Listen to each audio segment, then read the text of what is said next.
right, hello, good evening. Welcome to another live episode of the O&G StrikeZone. It's Bryan Fulford and Kelvin Rozier right now. Soon to be joining us will be Marcus Green. Kelvin, how you doing tonight? How you doing, my man? I'm doing well, man. I'm doing great, man. It's getting closer and closer to the football season. Got a lot of all conference, all HBCUs lists out there. You got Stan Becton who's put together his top 10 preseason lists. So the bug is there. The football bug is there.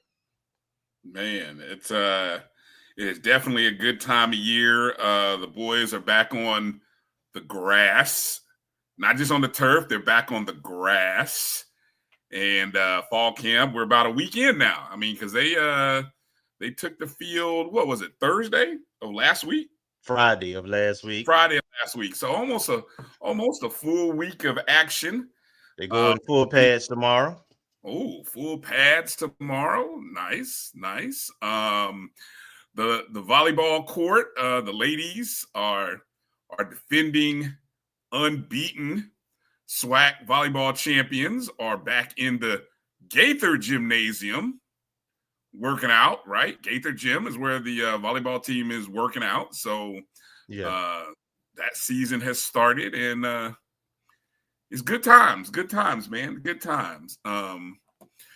We got new, I'm telling you, I know all that stuff is fascinating. We got a new president and all that stuff happening, and I know folks are all excited and jazzed up about, but I'll tell you what I'm really excited about, Kelvin. I'm excited about new license plates.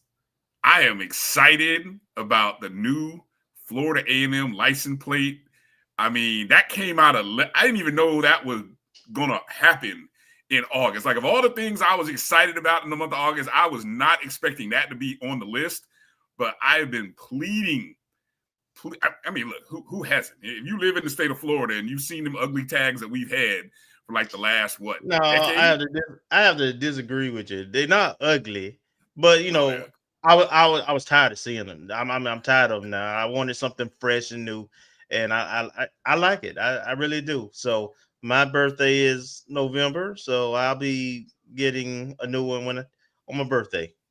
The Rattler is ugly. That's on that license plate. The never before used unofficially licensed a Rattler head can never be ugly, man. What you said is ugly. Okay. Well, I don't have to look at that. I don't have to look at that Rattler head. I'm just trying to figure out how I can. I don't want to wait until May. So I'm just trying to figure out how can I get the new tag without having to wait. And if I go get the new tag now, do I have to change my, because mine is custom. Yeah. My tag is custom. Yeah, you still got to pay, and then you're gonna have to pay again, but you can do it. You can switch it out. I don't mind paying. Okay, I can switch it out without. I can do all that. Good. I don't want to pay. I don't want to. I don't have to wait. Give up. All right. Oh shit. Well, look, payday coming up on Friday. I'm gone. I'm to the I'm to the DMV on Friday getting the new tags. I don't even care if I have to wait because I know it is custom. Right. But I just go pay the money now. There it is, man. All right. Yeah. Well, hey, we got a good show for you tonight, folks. Thank you for jumping in early, however, and wherever you're watching us. Of course, our show is part of the Black College Sports Network and the Jericho Broadcast Network's YouTube page is where so many people are watching the show. You can always contribute to the show via the MyJBN online, where you can join. You can make a super chat. You can give us a gift like Sweet did. Appreciate you, Sweet. Thanks, Sweet. Dropping us a gift. You can become a member of the Jericho Broadcast Network's family. We are working on some things where membership will have its privileges. I know for a while it's just been really your support, but now we're about to get into some things coming up here at the start of the football season and this athletic calendar where membership will have its privileges, put it like that. So, however you want to contribute, you can join the JBN Jericho Broadcast Network's YouTube channel. But you may also be watching us in a number of other ways. Hello to folks watching us on Facebook, watching on the Black College Sports Network or our O&G StrikeZone Facebook pages. You could be watching us on Twitter. Instagram Live is back up and running. Say hello to the folks watching on Instagram Live. I see Liv for Hoops. What up, Liv? Jump Olivia on Instagram. So always love to see Liv on Instagram. So yeah, that's always. She, you know, that's little sis. So the young folks, man, they on Instagram. We gotta be where, yeah, we gotta be where they are. We gotta go to them. So appreciate however and wherever you're watching us. Those of you who also consume the content on the podcast BCSN Pod Zone, thank you for always being a part of that. So yeah, just plenty of thanks. And again, thank you to everybody. One last final thank you to everyone who participated as part of the O&G Awards. Finally got a chance, for those who might have missed the live show when we revealed, finally got all of those clips posted. So congratulations again to all of the student athletes, coaches, administrators, and hopefully you guys got a chance to see those awards. And thank you to everybody who was a part of the awards. All right, so loaded show, as I mentioned. On the show tonight, we are going to start with one of our volleyball alums. A couple of weeks ago, Kelvin, we shared with the family that a friend of the program, because we can say this because she's been on the show before, friend of the program, Isis Williams, has a new book. And, we shared a little bit about that book a couple of weeks ago. Well, tonight, Isis is coming on the show. She got a lot of things happening in her life. So we always like to celebrate, the Rattlers when we're doing stuff. And, she reached out to us about promoting the book. So I was like, definitely, we want to have you on. So we'll have her talk to us a little bit about the book. I think she might even have some bling on. I think they might have got their championship rings. Okay. She's one of the more decorated volleyball players in the history of FAMU volleyball. So I don't know, she might come with all kinds of bling on tonight. But anyway, we'll talk to Isis. Looking forward to that at the bottom of the hour. Then as we get into hour two, we're going to bring on our good friends, Ashley Coleman, Eli Patrick, Colonel Eli. We'll get into some Fang Exchange, NIL talk. Tasha will be on too. Oh, I didn't get the memo. Tasha's coming on. All right. Yeah. So good stuff. I gotta meet. Okay. Yeah. Let me see. Okay. That's going to be good. So we got them coming at the top of hour two. And then at the bottom of hour two, our good friend GT3, Gerald Thomas. That's what everybody waiting on. Yeah. Live from camp, and with a camp report. If you're not, look, I'm telling you now, if you aren't following Gerald's articles or reports, he's even taking photos. So if you're following him on IG, he's dropping photos. I mean, Gerald is there, boots on the ground. So we're going to find out the real about what's happening with camp, and might even have a special announcement about something new that'll be coming in the fall with Gerald. So looking forward to sharing that with Rattler Nation. But anything else you want to mention before we get into a little roll call? Yeah, I'll just like to let our viewers know that, we got some new things that are coming down the pipe, as you mentioned. And part of that is making sure that we partnership with the rest of the FAMU, the podcasters, the fundraisers, because it's really important. We have championship programs, and almost all of our programs have aspirations, realistic aspirations of winning championships this fall. And it's important that we are part of the solution and making sure that they can reach those goals. And I just give a real quick testimony. So, we saw the news about, we thought we had lost one of our star athletes because of funds to Division I program, a Power 4 program.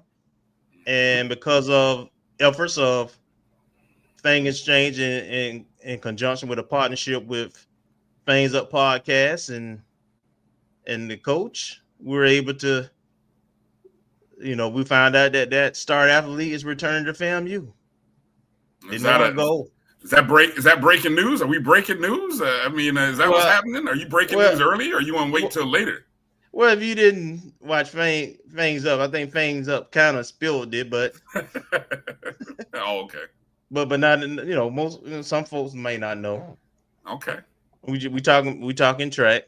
My Right. my my, my most entertaining favorite track athlete, Our male Kurt athlete of the year. Our Kurt male Dawkins. athlete of the year. Kurt Dawkins, he's back. He's a Rattler still.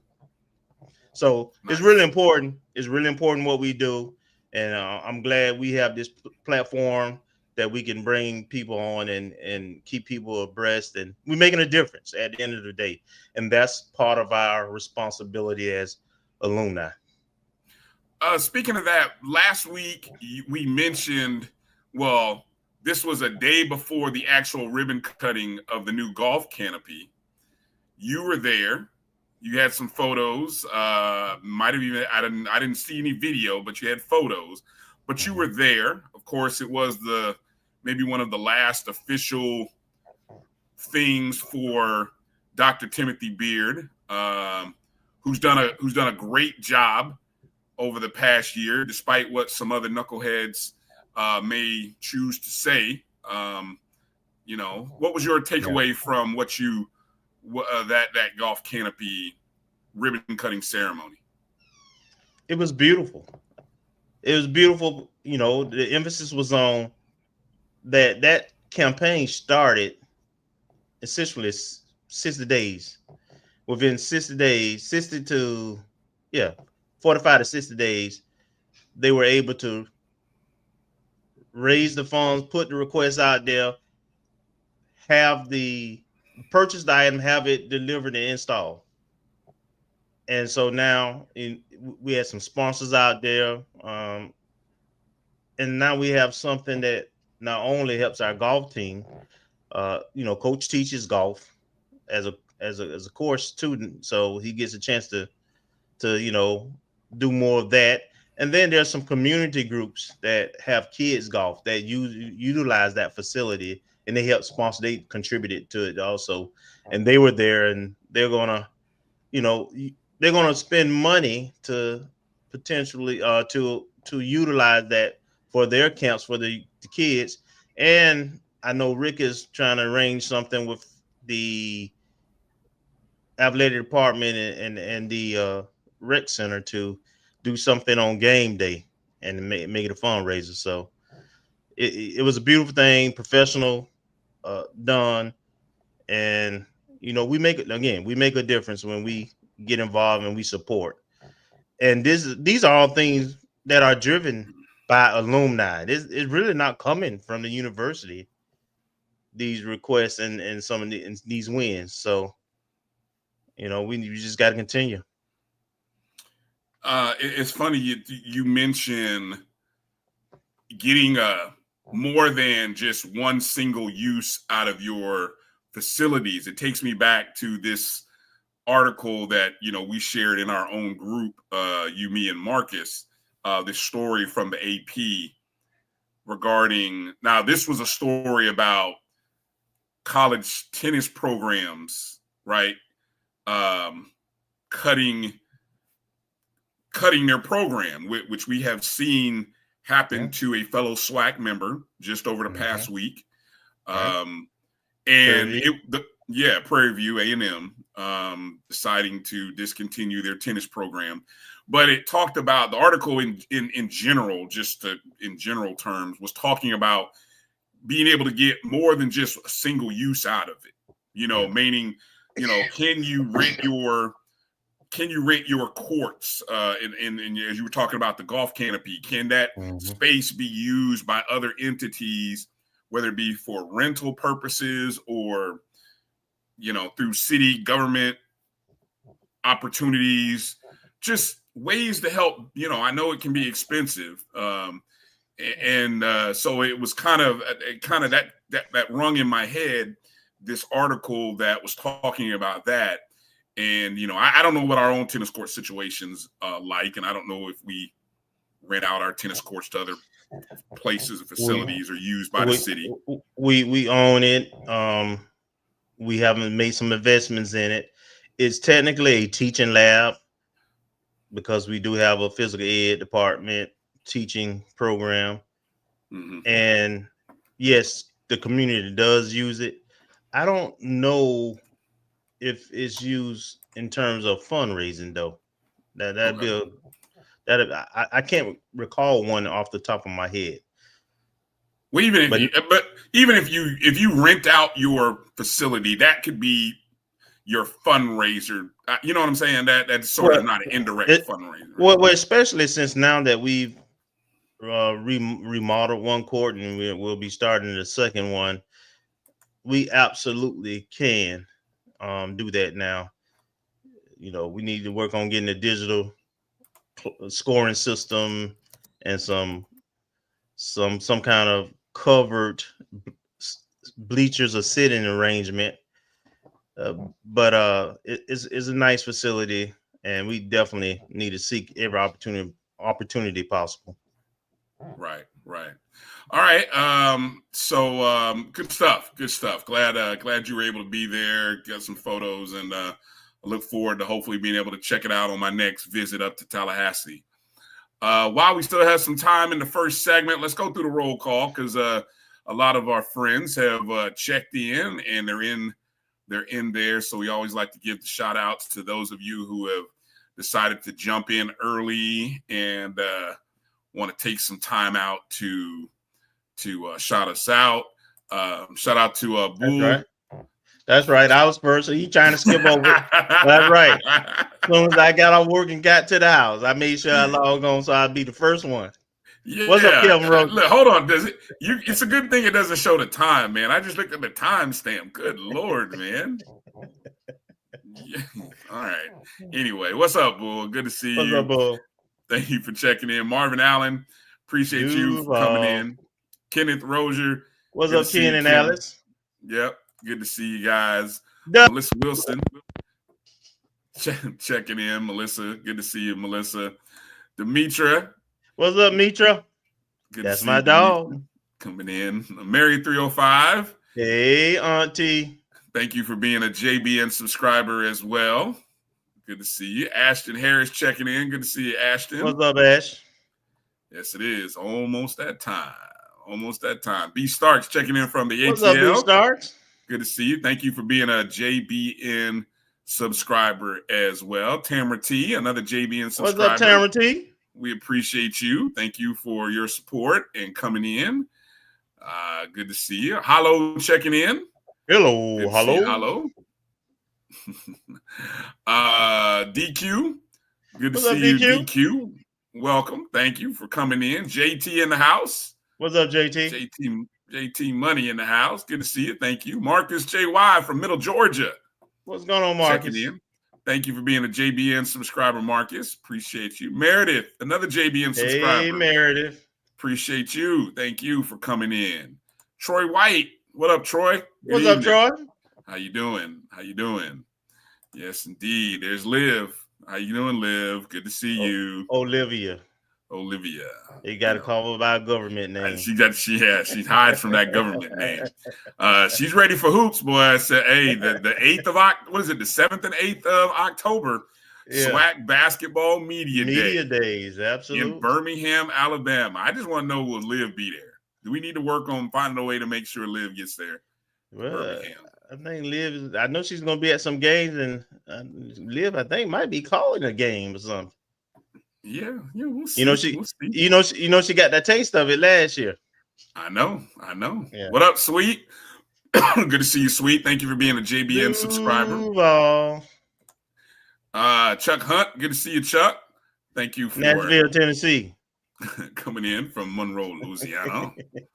Let me see. Marvin Allen, I already shut out Marvin. Did I shut out Marvin? Good to see you, Marvin. Yeah, we got Marvin. All right. Alice McCullough from the 561 Palm Beach. Right. Palm Beach in the house. EA. Keep it light in there, EA. Don't get too crazy. Do your thing, EA. Whatever. Edwin Moore, good to see you checking in. What's up, Instigator? Coming in, looking for scouting reports. Yeah, hanging around, passing off intel. No, I ain't gonna let you talk about it. He's a loyal follower, man. We value you. Thank you. Little baby. Good to see you, little baby. Hey, little baby. Iria Young. What's up, Iria? From rainy Carolinas. Good to see you. Good to see you. Jimmy Mack checking in a little late. Jimmy. Mac. Yeah. Oh, let's see. They had a Zoom chapter meeting. Okay. Well, we definitely understand that. We understand that. Hitman 1887. What up? Good to see you. Thanks for checking in. Oh, look who's in the building. Check it out. It must be football. Hey, it must be football season. Football season. Floyd just popped. What's up, RTD? Floyd. I know, RTD in the house. Oh, boy, it must be football season. Sam Gilbert checking in. What's up, Sam? Benny checking in. Hey, man. Hey, get us some intel on what Quinn got over there, man. I saw all those all-conference players he got over there, especially on the opposite side of the ball. Yeah. Liv checking in. Yeah. No, Liv. No, we got you. You'll be good. Just no one. They'll make sure your credentials are good. They should. They know Liv. It's Liv for hoops. You got live for hoops or die lonely, as I like to say. There it is. All right. Well, any other little tidbits that we want to get to before we go to right about time where we hit our first break and get ready for our first interview that we've got? I was watching a little bit of the 220 Club today with Coach Sims and then Coach Colsey. I only caught the end of Coach Sims. Was anybody before Coach Sims? No. All right.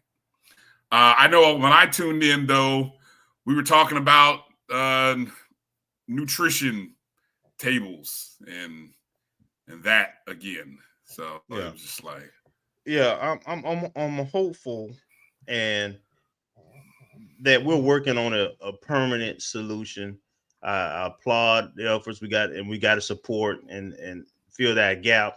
But I'm hopeful that leadership within the university and athletics are talking to our own campus vendors, Mets and Coke, about contractually making sure those things are done so we can shift our resources to other and bigger things. But right now, it's a good thing we're doing what we do, but there's got to be a better way of doing it, a more sustainable way. And we got vendors right there on campus. So I'm just saying. Yeah, it's got to be a way. Got to be a way. I mean, I think it'd be nice to be able to move forward with our fundraising discussions instead of having the same pitch and plea every fall. Mm-hmm. I don't know how. I know there's some people smarter than me that hopefully we'll get there. But man, Jesus. But okay. I know we'll get there, and appreciate Vaughn Wilson, 220 Club, and all the other groups that contribute and make a way. And like you said, Kelvin, I'll echo your sentiments. We got to find a way. Our leadership has got to find a way to work with our vendors. Our leadership in Lee Hall has to, make it a priority and let our vendors know that our athletic programs need you. Can't just be coming from the athletic department voice. Right. It needs to be coming from Lee Hall, right? That's when we talk about leadership. That's what we need Lee Hall to get on board and be talking to our vendors, right? The whole university.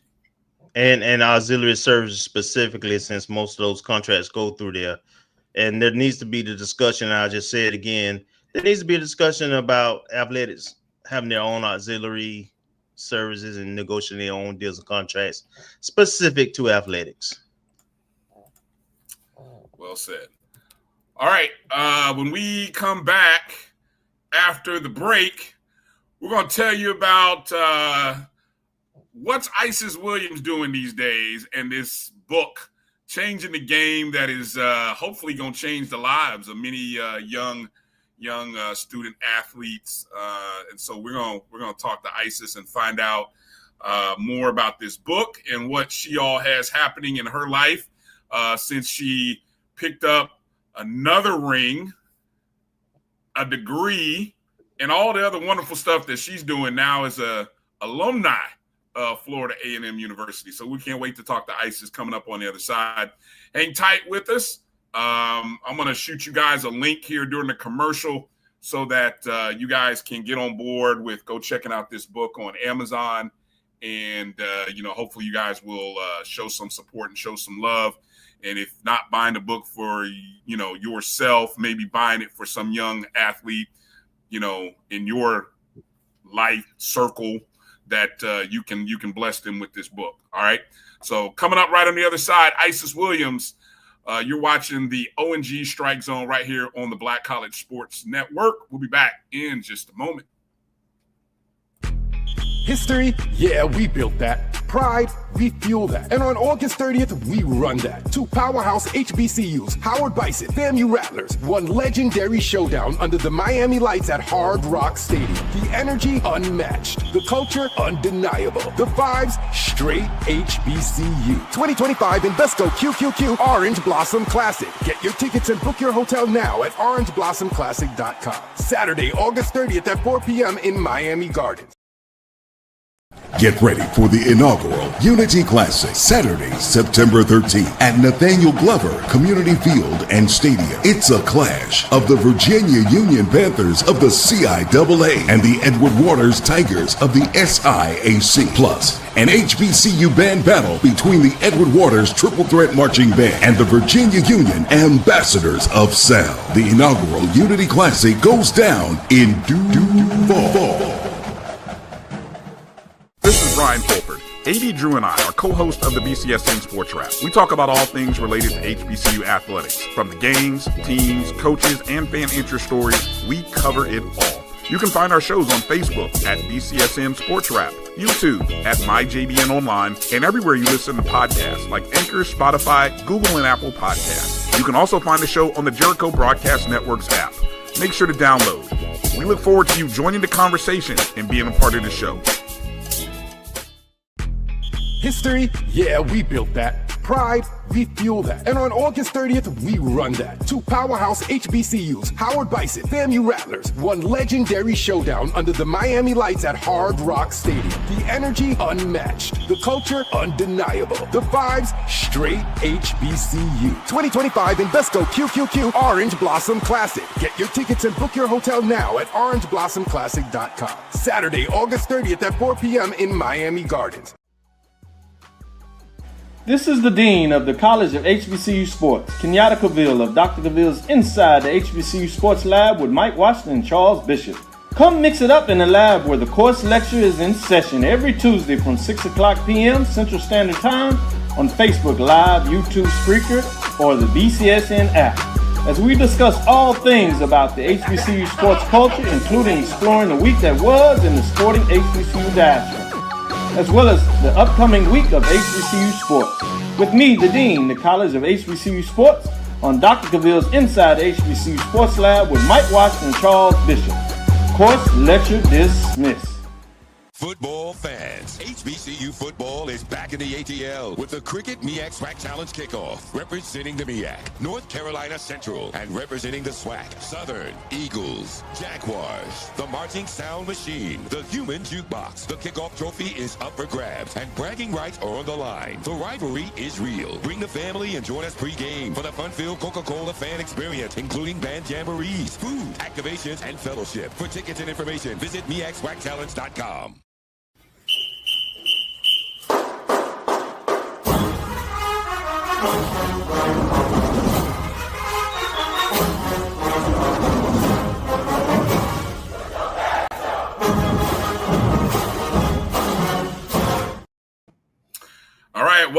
back to the O&G StrikeZone. Bryan Fulford, Kelvin Rozier, and look who's joining us once again. It's none other than one of the most decorated Florida A&M volleyball players, recent graduate, and an author, Isis Williams. Welcome back to the O&G, Isis. How you doing tonight? Hey, I'm good. How are y'all? What's up, Isis? We're doing well. Good to have you back on the show. Again, for those who might have missed the memo, Isis is now an author, Changing the Game, Affirmations for the Black Student Athlete. Before we get into talking about that, Isis, because that is one of many things that you have happening in your life, give us an update. Give us an update on, post-season, post-championship. I think when we talked to you, it was right at the end of the season, back in what seems like forever. It was a year ago, or last year. But just tell us about the spring and everything that's been going on in your life that before, all the things that led into the book. Yeah, so many things. Like you mentioned, we won a championship this past fall, and I spent the spring just kind of studying and finishing up my degree. Graduated in May with my master's in occupational therapy. I just recently passed my board exam for OT, so I am like a registered and licensed occupational therapist. But I also, with that, decided to continue my volleyball career, and I will be playing professionally in Peru from September to April. Awesome. Nice. And there it is, some of the good stuff that's happening. A licensed occupational therapist, a professional volleyball player. Woo! When you came to Florida A&M University, was this part of your vision board? Was you see all these wonderful things that have happened and that are happening? Was all this on your vision board?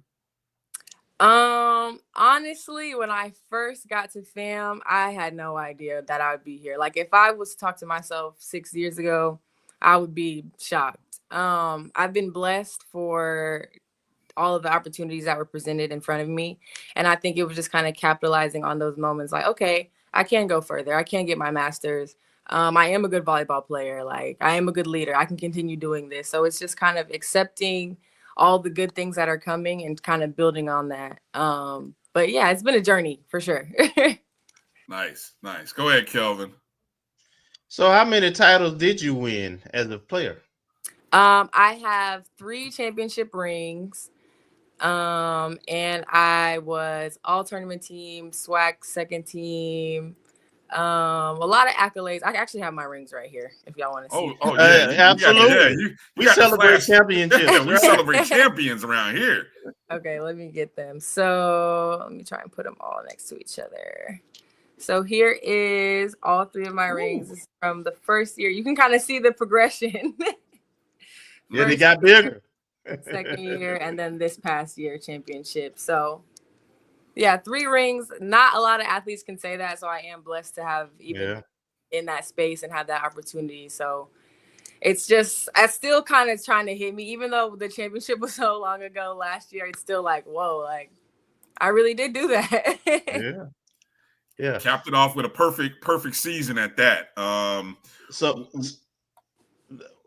So go. I want you to go ahead and talk about what about the book and where did the thought when you first thought think about doing a book? What made you do it, and what you think the reader should get out of this? So the idea has actually been kind of in the works for a long time. Around maybe COVID, I'll say, when mental health was kind of more in the conversation when it came to athletes and athletics, and unfortunately losing athletes to mental health struggles became like a very real thing and a very talked about thing.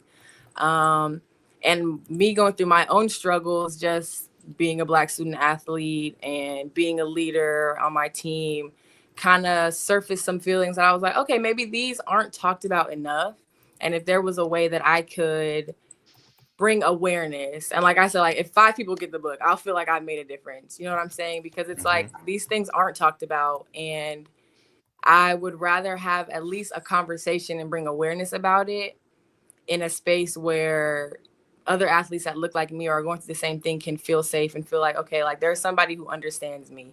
And I'm not like an expert on the Black student athlete experience at all, but I have lived it. And I feel like because of my own struggles and because I've been so blessed and successful at FAMU in the volleyball program, I think people would maybe value my opinion and just my thoughts on it.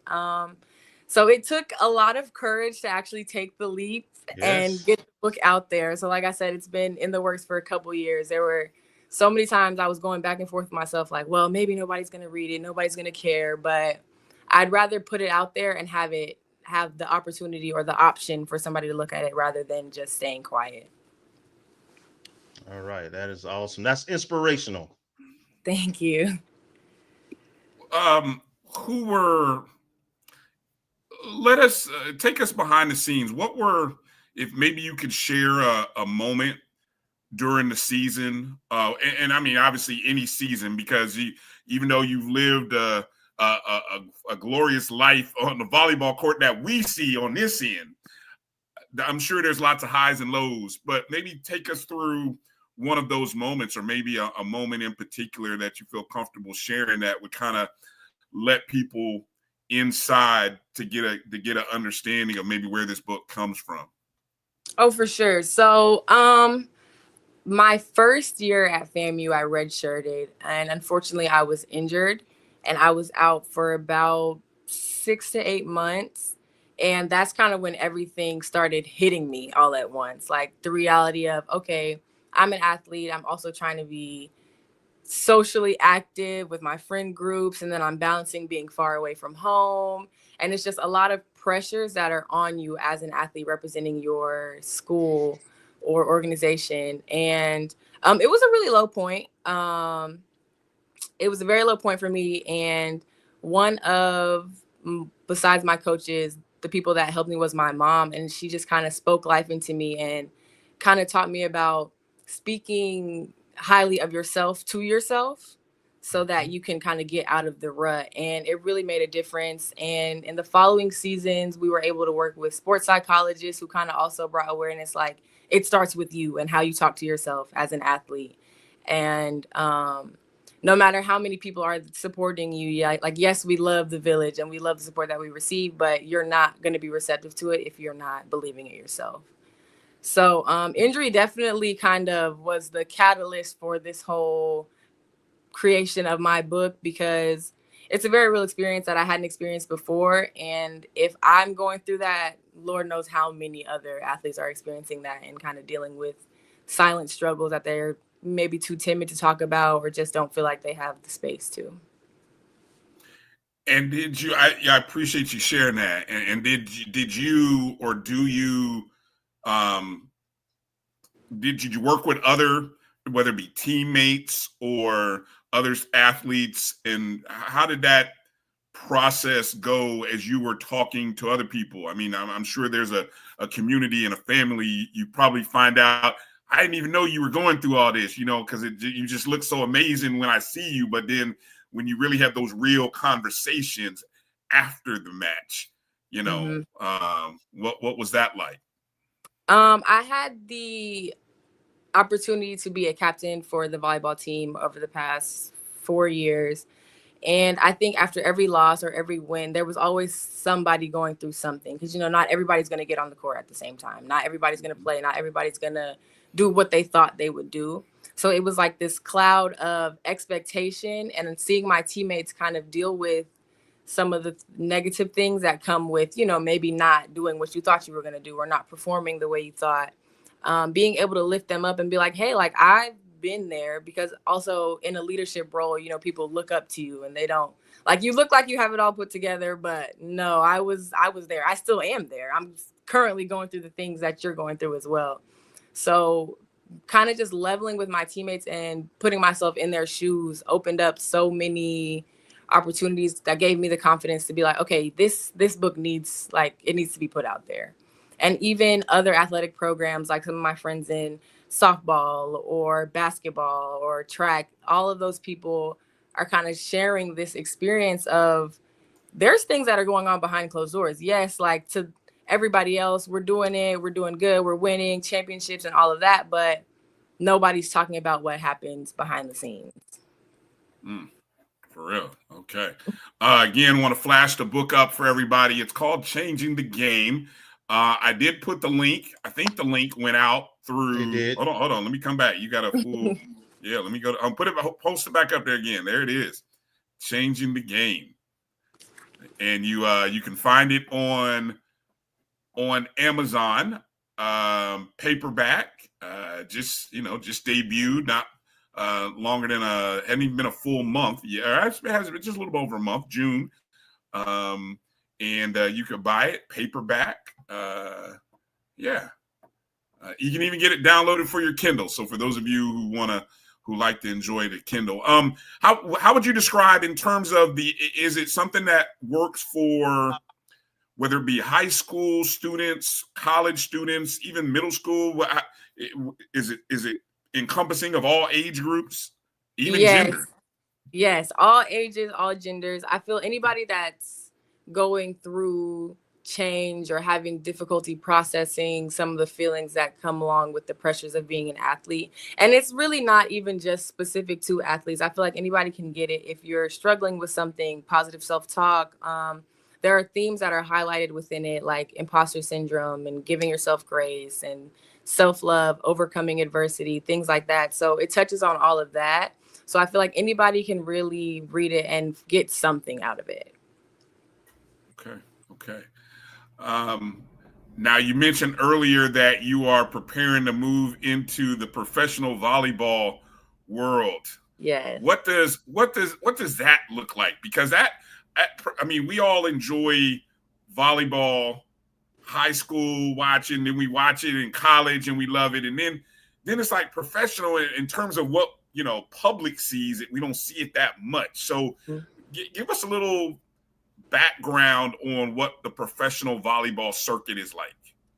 It's actually getting so much bigger, and I am very grateful for that because I see other volleyball players from different HBCUs and things, and we used to be overlooked just because kind of that's just how stuff goes. And a lot of HBCU volleyball players are getting the opportunity to go overseas and experience different things. And yes, we're going to be thrown into a new culture, but it's also kind of validating as an athlete. Like, yeah, like I can do this. I can go play professionally. I'm a good athlete. I'm a good volleyball player, etc. So the volleyball circuit is definitely increasing and it's becoming more popularized. Especially there's been a new professional league that's opened in the United States, which hasn't been, I think maybe a couple years it's been going on. So I think as, viewership is increasing and support for the sport is increasing, we can expect to see a lot of people that look like us playing the sport that maybe didn't get as much airtime or popularity in the past. So it's really a good time to be a volleyball player. True. Yeah, definitely. And with your how is that going to balance out with your occupational therapy certification, and how do you plan or want to be able to balance that? Yeah, so a lot of things to think about. I am officially registered and licensed, so that's not going anywhere. I plan to keep, continuing my professionalism in that aspect. However, I am going to kind of just embrace this opportunity of being able to play the sport that I love for as long as I can, as long as I'm healthy and I'm still loving it. And OT will always be there when I get back. And if I decide to stay overseas, it will also be there. So. All right. Go ahead, Kelvin. I know I'm hogging up all the questions, but go ahead. Yes, you are. You asked all the questions I was going to ask too. I'm sorry. But I was just wondering, to piggyback off what you just asked and the answer she gave. So right now, it seems that your passion that you want to follow right in your immediate future is volleyball. Is that correct? Correct. Okay. And this new league that's in the United States, is it? I guess the question is, how does it compare to the international leagues that have been established much longer? I think the league in the United States is where all of your like Power 5 schools are going to want to go immediately. But I think the professional leagues overseas also offer there's so many different tiers, I'll say, in overseas play. So really anybody can go and expand your game and, get better as an athlete. And there may be opportunities that open up in the States as well as the league kind of progresses and more people start paying attention to it. But yeah, I think there's just opportunity for everybody, like no matter the level you are. And I think that also comes like I said, it's very validating to know that you can take up space somewhere, no matter if you were overlooked in your college career or your high school career or, just your athletic career in general. Like you can keep going if it's really something that you're passionate about and something that you love. Have you ever been in Peru? No, I have not. I've had. Oh boy. Oh yeah. Yes. Oh boy. It's gonna be fun. I'm excited for sure. Yeah. When you leave? September 1st. Okay. Wow. And how long is the season? I'll be there till April, so that's eight months. Wow. Okay. All right. Oh, that's a heck of a journey. It is. Wow, 8 months. And so let me ask this: have you? What is that? Does the season go the entire 8 months, or is there a period of, hey, I've got to get used to training camp? What's the schedule? What's the schedule of the league and season look like over there? So from what I know so far, when I first get down there, it'll just be training, kind of building team chemistry, getting me acclimated to a brand new culture, new language. And then we'll go right into play, and it'll go all the way until April. So I think that first trial, getting, acclimated is maybe a month or two, and then we start play. Yeah. Nice. Let me transition for a second to, have you had a chance to lock in or take a peek at the new FAMU volleyball team? Have you had a chance to check in and kind of see, what I mean? It's a tall task that you guys left it with. I mean, they got to follow up an unbeaten perfect season, and it's like, 3 of the last 4 consecutive SWAC titles. No pressure for this new group. No pressure at all. What can you tell us about, this new team that Coach Gokhan has to work with? Because there's a lot of new faces. I mean, you were one of 8 or 9 seniors, if I'm not mistaken. 8. I mean, that's almost a. Have we had this much of a rebuild, Kelvin? You haven't had this much of a rebuild in the last 3-4 years, have you?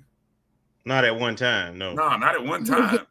So what can you tell us? Give us some tips. Who are some players, or what are some things that we should be looking for from this year's team?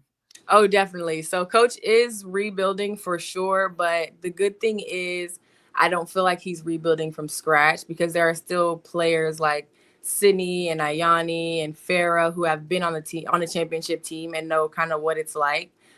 He's added so many new pieces that are going to kind of change and improve FAMU volleyball, I feel like, as a program.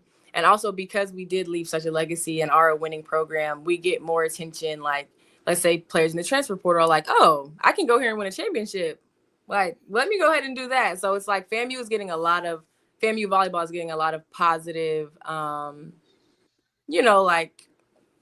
representation. So I think the pieces that he's added are going to be very, very interesting to see, and it'll be a fun season for them for sure. And also just combining with the players who have been on a championship team and have seen what leadership looks like and what it takes to get to that point, combined with the new pieces that he's added, I think it'll just be a really, really fun season for them. Let me jump in real quick. You had a former player and coach that just accepted a position at a D2 level. And tell me your thoughts on that. And then I'm interested to know if you were interested at all in doing coaching at some point.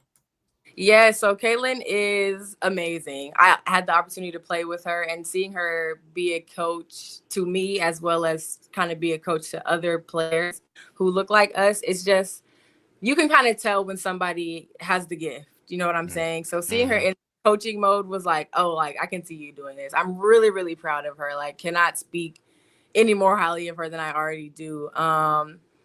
As far as my coaching future, I feel like if the opportunity presents itself, I will definitely take it. It's a chance to build up athletes, and kind of goes along with my book also, like just building up people and realizing that, yes, I was in your position, so I have a very recent perspective on the matter, because I feel like especially athletes these days want to hear from people who have just been through it, who are going through it. You know what I'm saying? So Yep. yeah, it's a great opportunity for her. If I am blessed with the opportunity, we will see what happens. All right. All right, Coach Gokon, come on next week, so I'll talk to.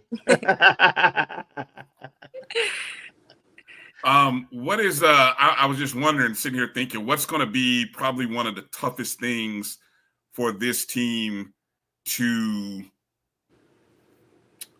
for lack of a better word, deal with as they go into this season? Whether it be the high expectations, the new roster, what would you describe? What's it like? I hate to use the word defend because every team is different, but in essence, that's what we like to say. What's it going to be like for this team? Where's the challenges going to be? I will say, because like you mentioned, there was such a big senior class that left, establishing that leadership early on and everybody buying in. As far as expectations from coach, he's always expected us to win a championship. I think that's kind of what makes his program special, is he doesn't settle for less just because, there's adversity or some kind of difficulties. He's like, no, we're going to work through this and we're going to be a championship team no matter what. So I think it would just be within the girls themselves. Like, it is a new team, and it's, hard to get used to new people and building bonds, but that's what fall camp is for. They see each other all day, every day. So I do think it will be adjustment to finding, who's going to be that leader, who's going to be able to step up and kind of be the voice of the team, which kind of was what our seniors were this past year. And there were so many of us. So it was like the younger kids were like, they got it. So I do think that will be not difficult, but just an adjustment. But as far as, and maybe just adjusting to the style of play in the SWAC, because some of the transfers are coming from different schools, so they may not be used to SWAC play and refs and all of the other things that go into that. But yeah, I think they've got it. Once they get that leadership aspect down, they should be good. Okay. Let's do I got a couple of rapid fire questions that just kind of hit the top of my head here. So let's see if we can go through some of them. Least enjoyable SWAC place to play? Alabama State. Okay. SWAC team you enjoyed beating the most? Alabama State.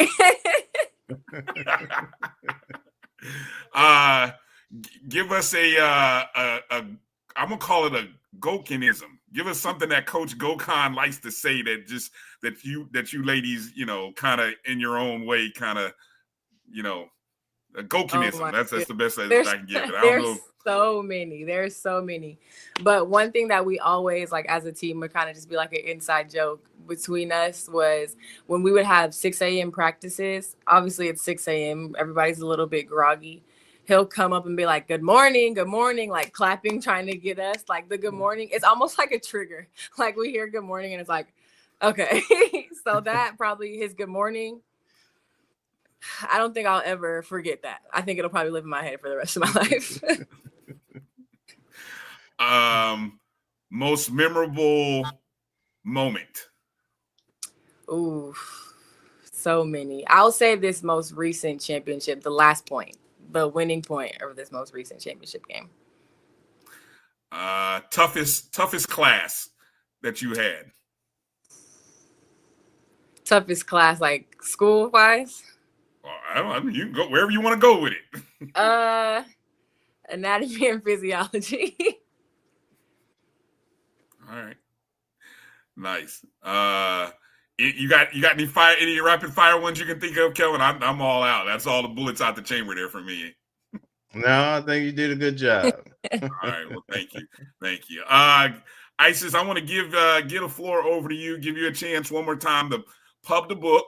I'm going to put the picture up again, and then I'll post the link again in the chat. But talk to Rattler Nation, all the folks we have that watch the show, and just kind of, give the elevator pitch on the book.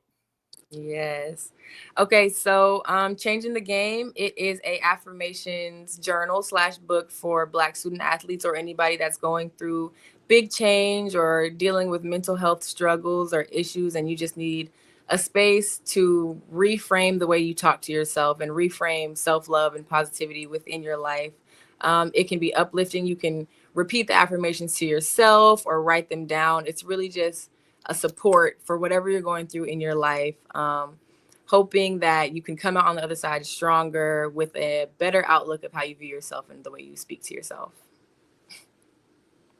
Good stuff. Good stuff. Great job, young lady. Appreciate it. You guys in the chats, there's the link. Should work. Takes you right to the Amazon link. Again, if you can purchase it for yourself, that young student athlete that's maybe a nephew, a niece, a daughter, son, whatever, be a great book to purchase. And we'll have to reconnect a little bit later in the year, Isis, once the season kind of gets going, and kind of catch some updates, and obviously give out your social media handles again, so that way anybody who's watching and when you travel out to Peru, we can always follow you, because I know you're going to be on social heavy. Yes. So my personal Instagram is @icy.isis. That's kind of where I just post all of my life stuff. And then there's also an Instagram for the book. It's @I am changing the game. And on that, I just kind of post affirmations and just little mindfulness things that you can look at if you're having a bad day, or just every day if you need a little pick me up.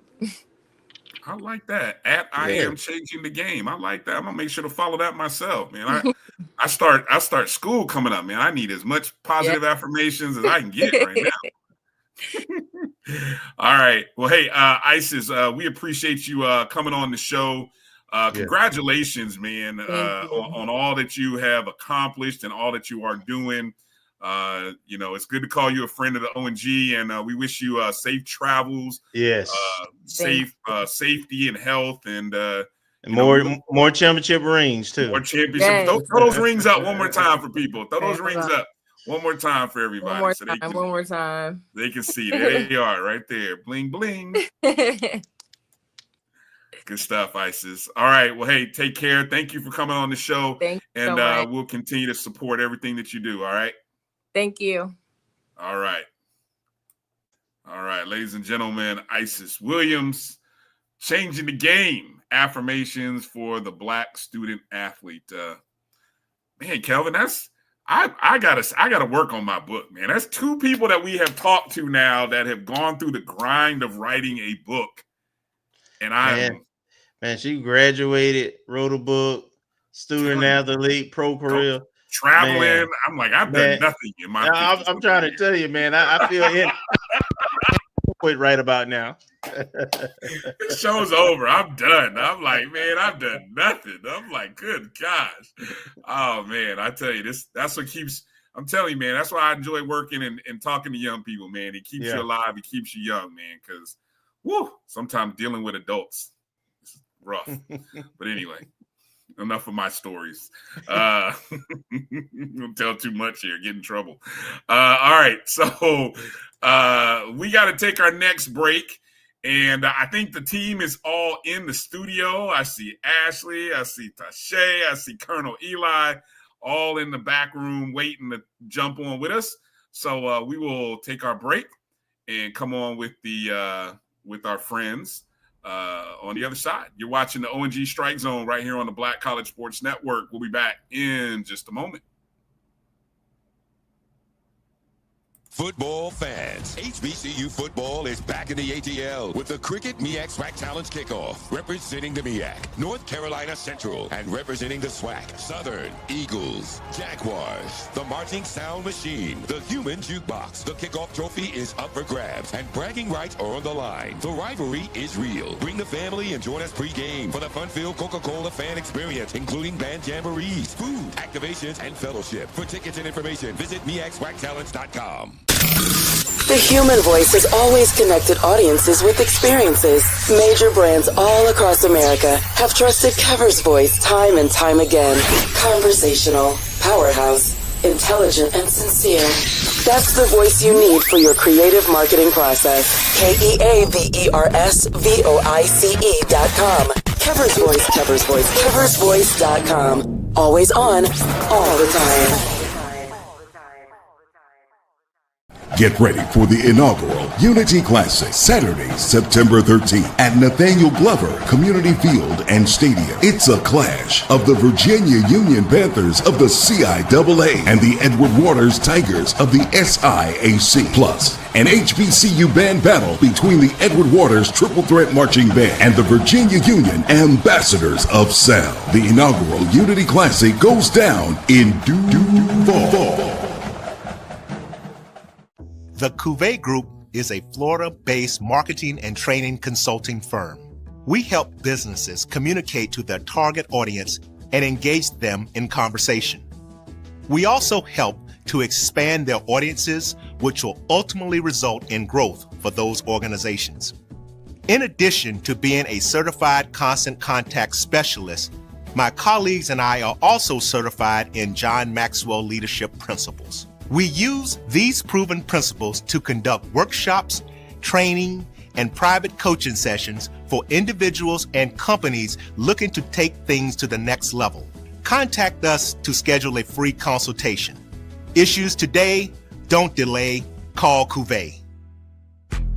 History? Yeah, we built that. Pride? We fuel that. And on August 30th, we run that. Two powerhouse HBCUs, Howard Bison, FAMU Rattlers, one legendary showdown under the Miami lights at Hard Rock Stadium. The energy unmatched. The culture undeniable. The vibes straight HBCU. 2025 Invesco QQQ Orange Blossom Classic. Get your tickets and book your hotel now at orangeblossomclassic.com. Saturday, August 30th at 4 p.m. in Miami Gardens.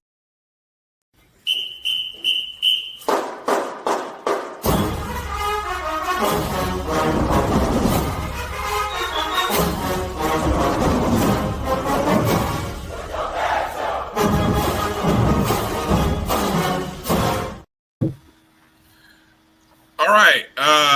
Welcome back to the O&G StrikeZone. I think everybody's here. Maybe no. Yeah. Hold Yeah, on, Eli's there. He just don't have his picture. Is he frozen? What happened to him?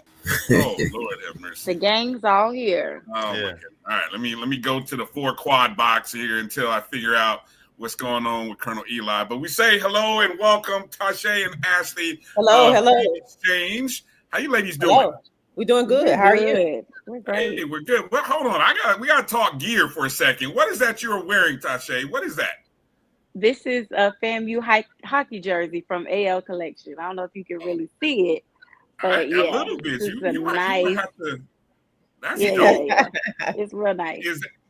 Okay, Yeah, see, she come on our show trying to flex on us. A little bit. I had to put out my fancy stuff for y'all. Look, Kelvin gets jealous because he's normally the one that does the different gear, and he tried to jump on me for wearing the polo that he doesn't have yet.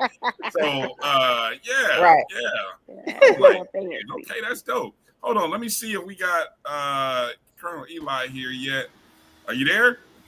Yeah, I'm here. Can you guys hear me?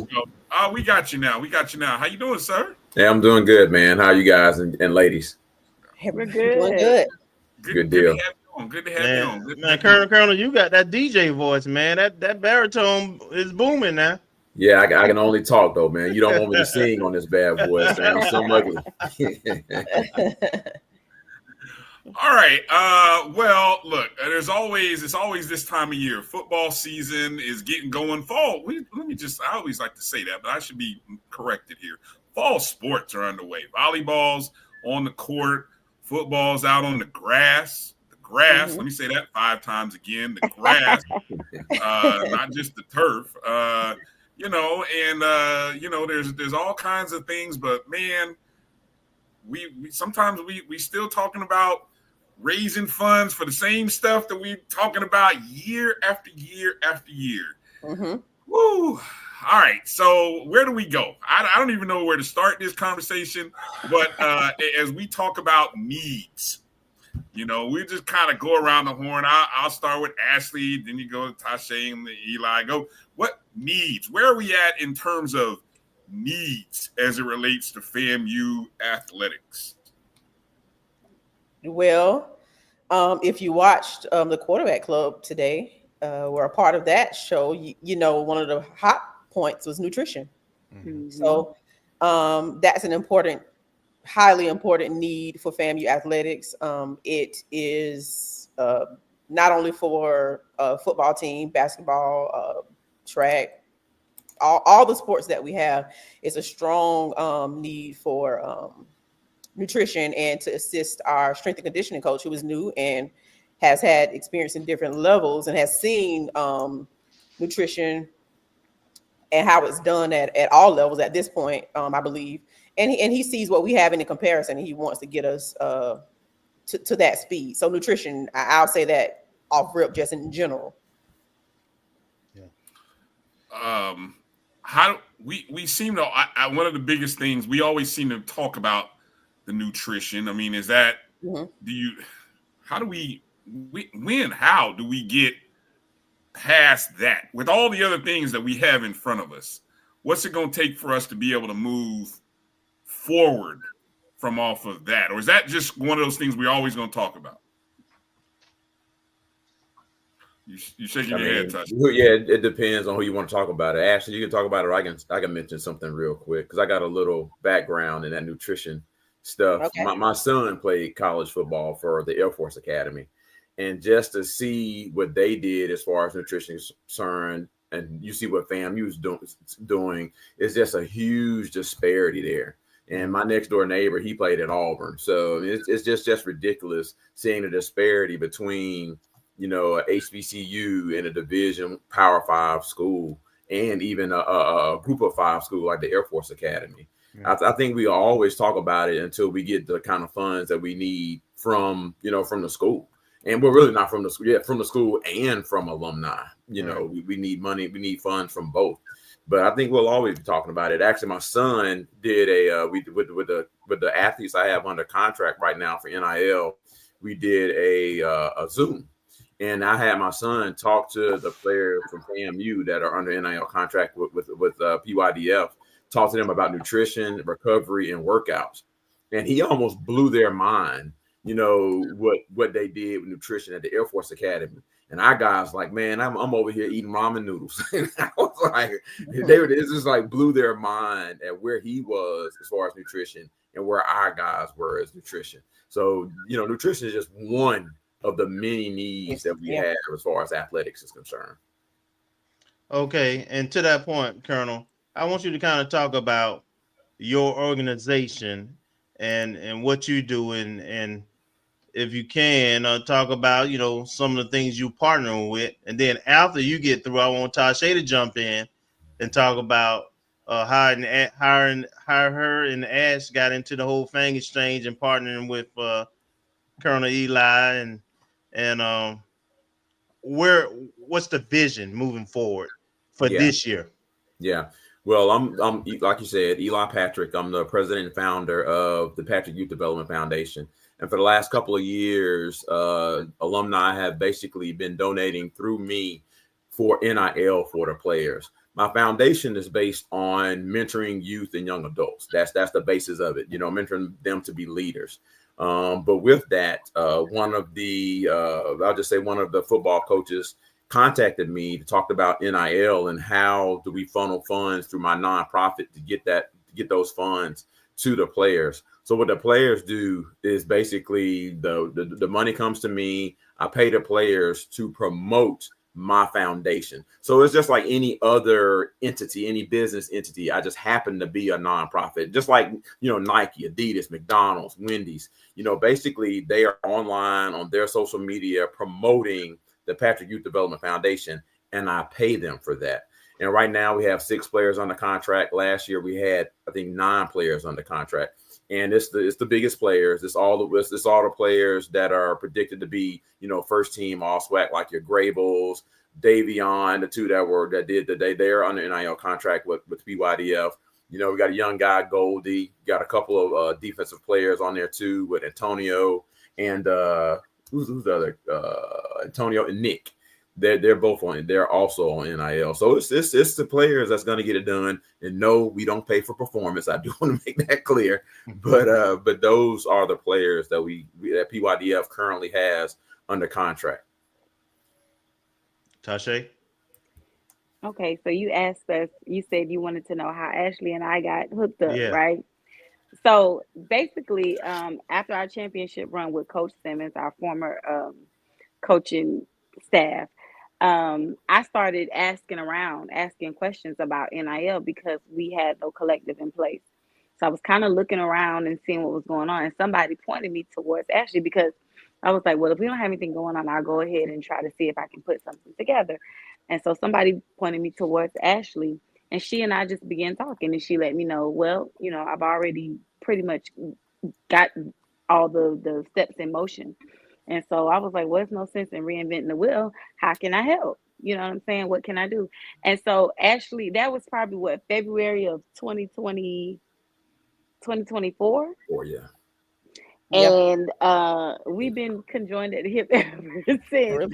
I think we pretty much talk every day ever since, if not every day, pretty much like 4 or 5 times out of the week. And we're literally talking FAMU athletics all the time, all day, what we can do. We've been spinning our wheels, literally trying to see what it is that we can do in order to help FAMU athletics. And one point I wanted to make, you actually made the point about nutrition. But I think it's important to note that we are in a college. The landscape of college athletics has changed forever, right? It's never going to be the same. And now that NIL continues, the landscape of NIL or around NIL continues to change, we have to stay on brand. And I think that we, of course, what Eli is doing is great work, and what Ashley and I are doing, is great work, but we have so much more that we need to do. And even to help our coaches in recruiting and making sure and retention, that's the biggest thing I think for me. Our coaches are having to work 3 and 4 times harder because not only are they having to recruit, they got to go and re-recruit their own locker room, right? And it's not like maybe just 1 or 2 guys the way that it was before NIL. You got to re-recruit your whole entire locker room. You got to make sure everybody is locked in. And if NIL is not on the table, it's harder for them. Coach Cozy says all the time, that's like the first question that the recruits are asking. They want to know, is there a collective in place? What is your plan for NIL? How do you guys see NIL? And so we have to make our coaches' jobs a lot easier. They have enough work to do with the X's and O's. You know what I mean? So as alums, if we want to continue to brag different, we got to make sure we put our money where our mouth is. And we always do. We know Rattlers Nation will. We just, I guess, have to get more education so people really understand what NIL is, what we can do, where the money is going. And we need our fan base to understand that there are no athletes in our program that are trying to get rich. They understand where they are. So let's be clear. None of them are trying to get rich. They are trying to, like Eli was saying, they're eating ramen noodles. They want to, be able to sustain and keep them and use their marketability and their brand to be able to promote themselves, which is what NIL is, and to earn money based off of that. And that's all they're trying to do. Very good. Very well stated. You got something to add, Ash? No, she summed it up. She's speaking for the team.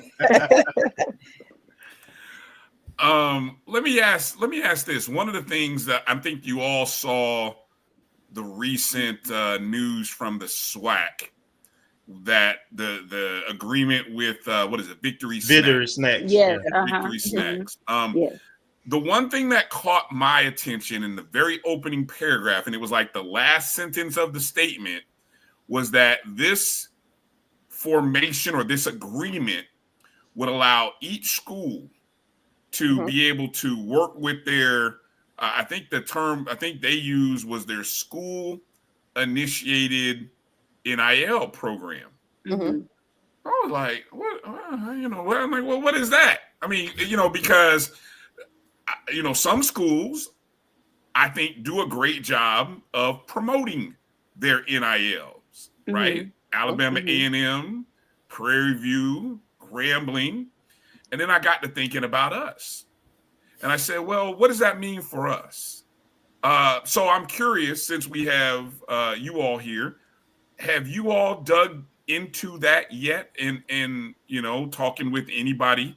And I know we're in a weird phase at FAMU because there's a lot of leadership change, a lot of nuance, a lot of stuff going on. So I don't even know who to talk to. At least I don't.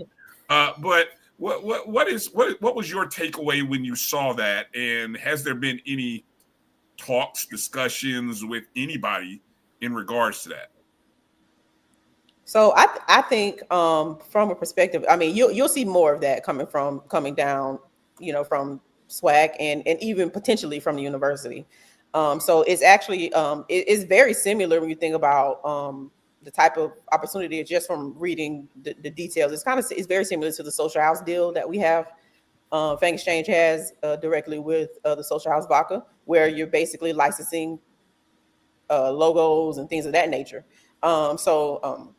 It's very similar. I think once again you'll see it more because if we're being honest with this new landscape, rev sharing, you need to be like we all need to understand that rev sharing and NIL are two different things, right? Mm-hmm. So the university, if they so choose, and at every level, some universities are choosing to bring NIL like from a collective perspective in-house and do both under their own umbrella. And then some universities are keeping it separate. It just depends on the specific leadership of your university and how you choose to go about it. And we did opt into rev share.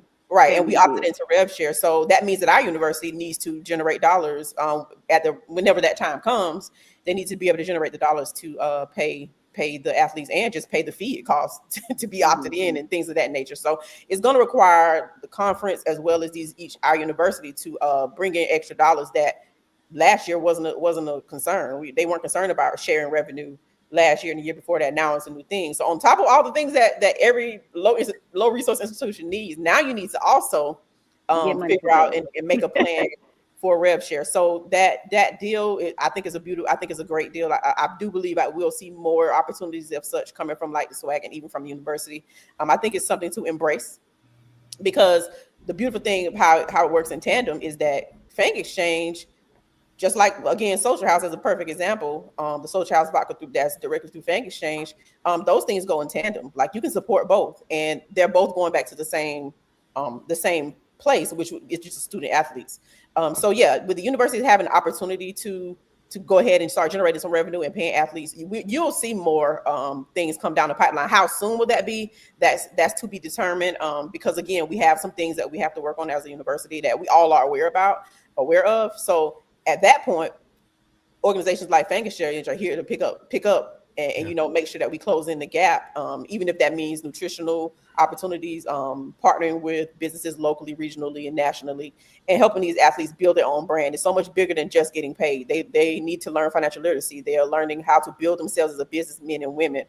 So it's so much bigger than that, and it's the holistic athlete who then may not be a professional athlete once they leave FAMU, but at least they understand business. They know how to brand themselves and how to market themselves, even if it's to go work for another company. So NIL is much bigger than, just paying the athlete, and that opportunity with the SWAC, I think is a good idea for the SWAC. They have to keep promoting as well as a conference. Can I address Stephen Campbell's comment? Mm-hmm. He made a comment. Go ahead. I don't know if you want to put it back up, but he was talking about basically, I guess, us engaging certain brands. And so just to respond to that, it was one before that, but it's similar. So he was basically, he mentioned Gatorade. So if you see the one with Gatorade, but the redlining in that is that FAMU, yes. So FAMU has engaged a lot of these brands, and they're engaging them. And the reason we know this, Ashley and I have met with certain people at FAMU in different departments. Mm-hmm. And yes, thank you. And we've engaged them about these different things, like these different brands. But the problem is, if these brands are already giving a percentage or some type of payout to FAMU, in order to engage them with NIL, it would kind of separate what they already have going on. So like, let's say they have a deal with the Office of Communications, right? FAMU overall, they bought into a package with the Office of Communications.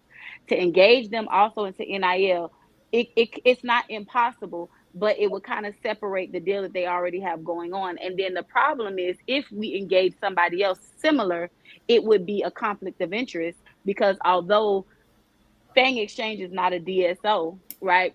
If we were to, because we represent FAMU athletes, anytime they are adorned in any FAMU attire or anything like that, they could not represent those certain brands because it would be a conflict of interest.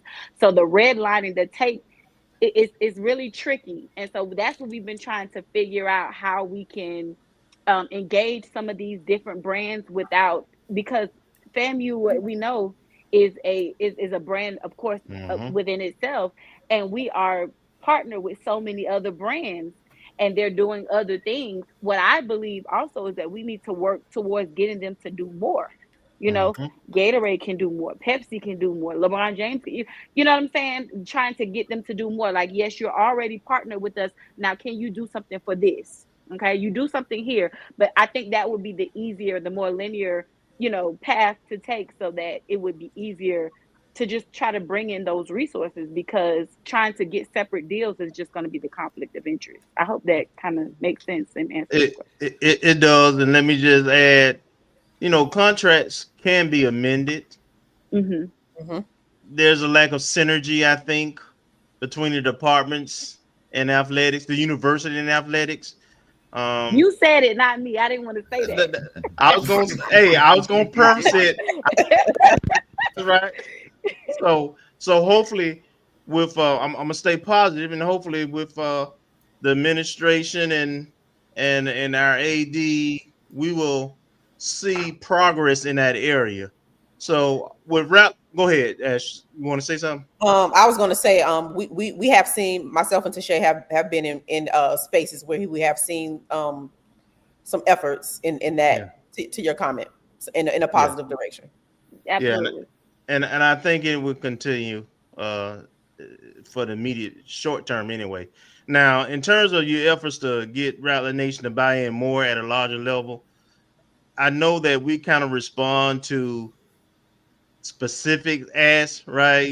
So what are your goals, Colonel Patrick? What are your goals? What do you need for this year for where you budgeted at? And then if you know where you're trying to go, where you're trying to get to, you can just share that. And the same thing with Fang Exchange. Yeah, I got you.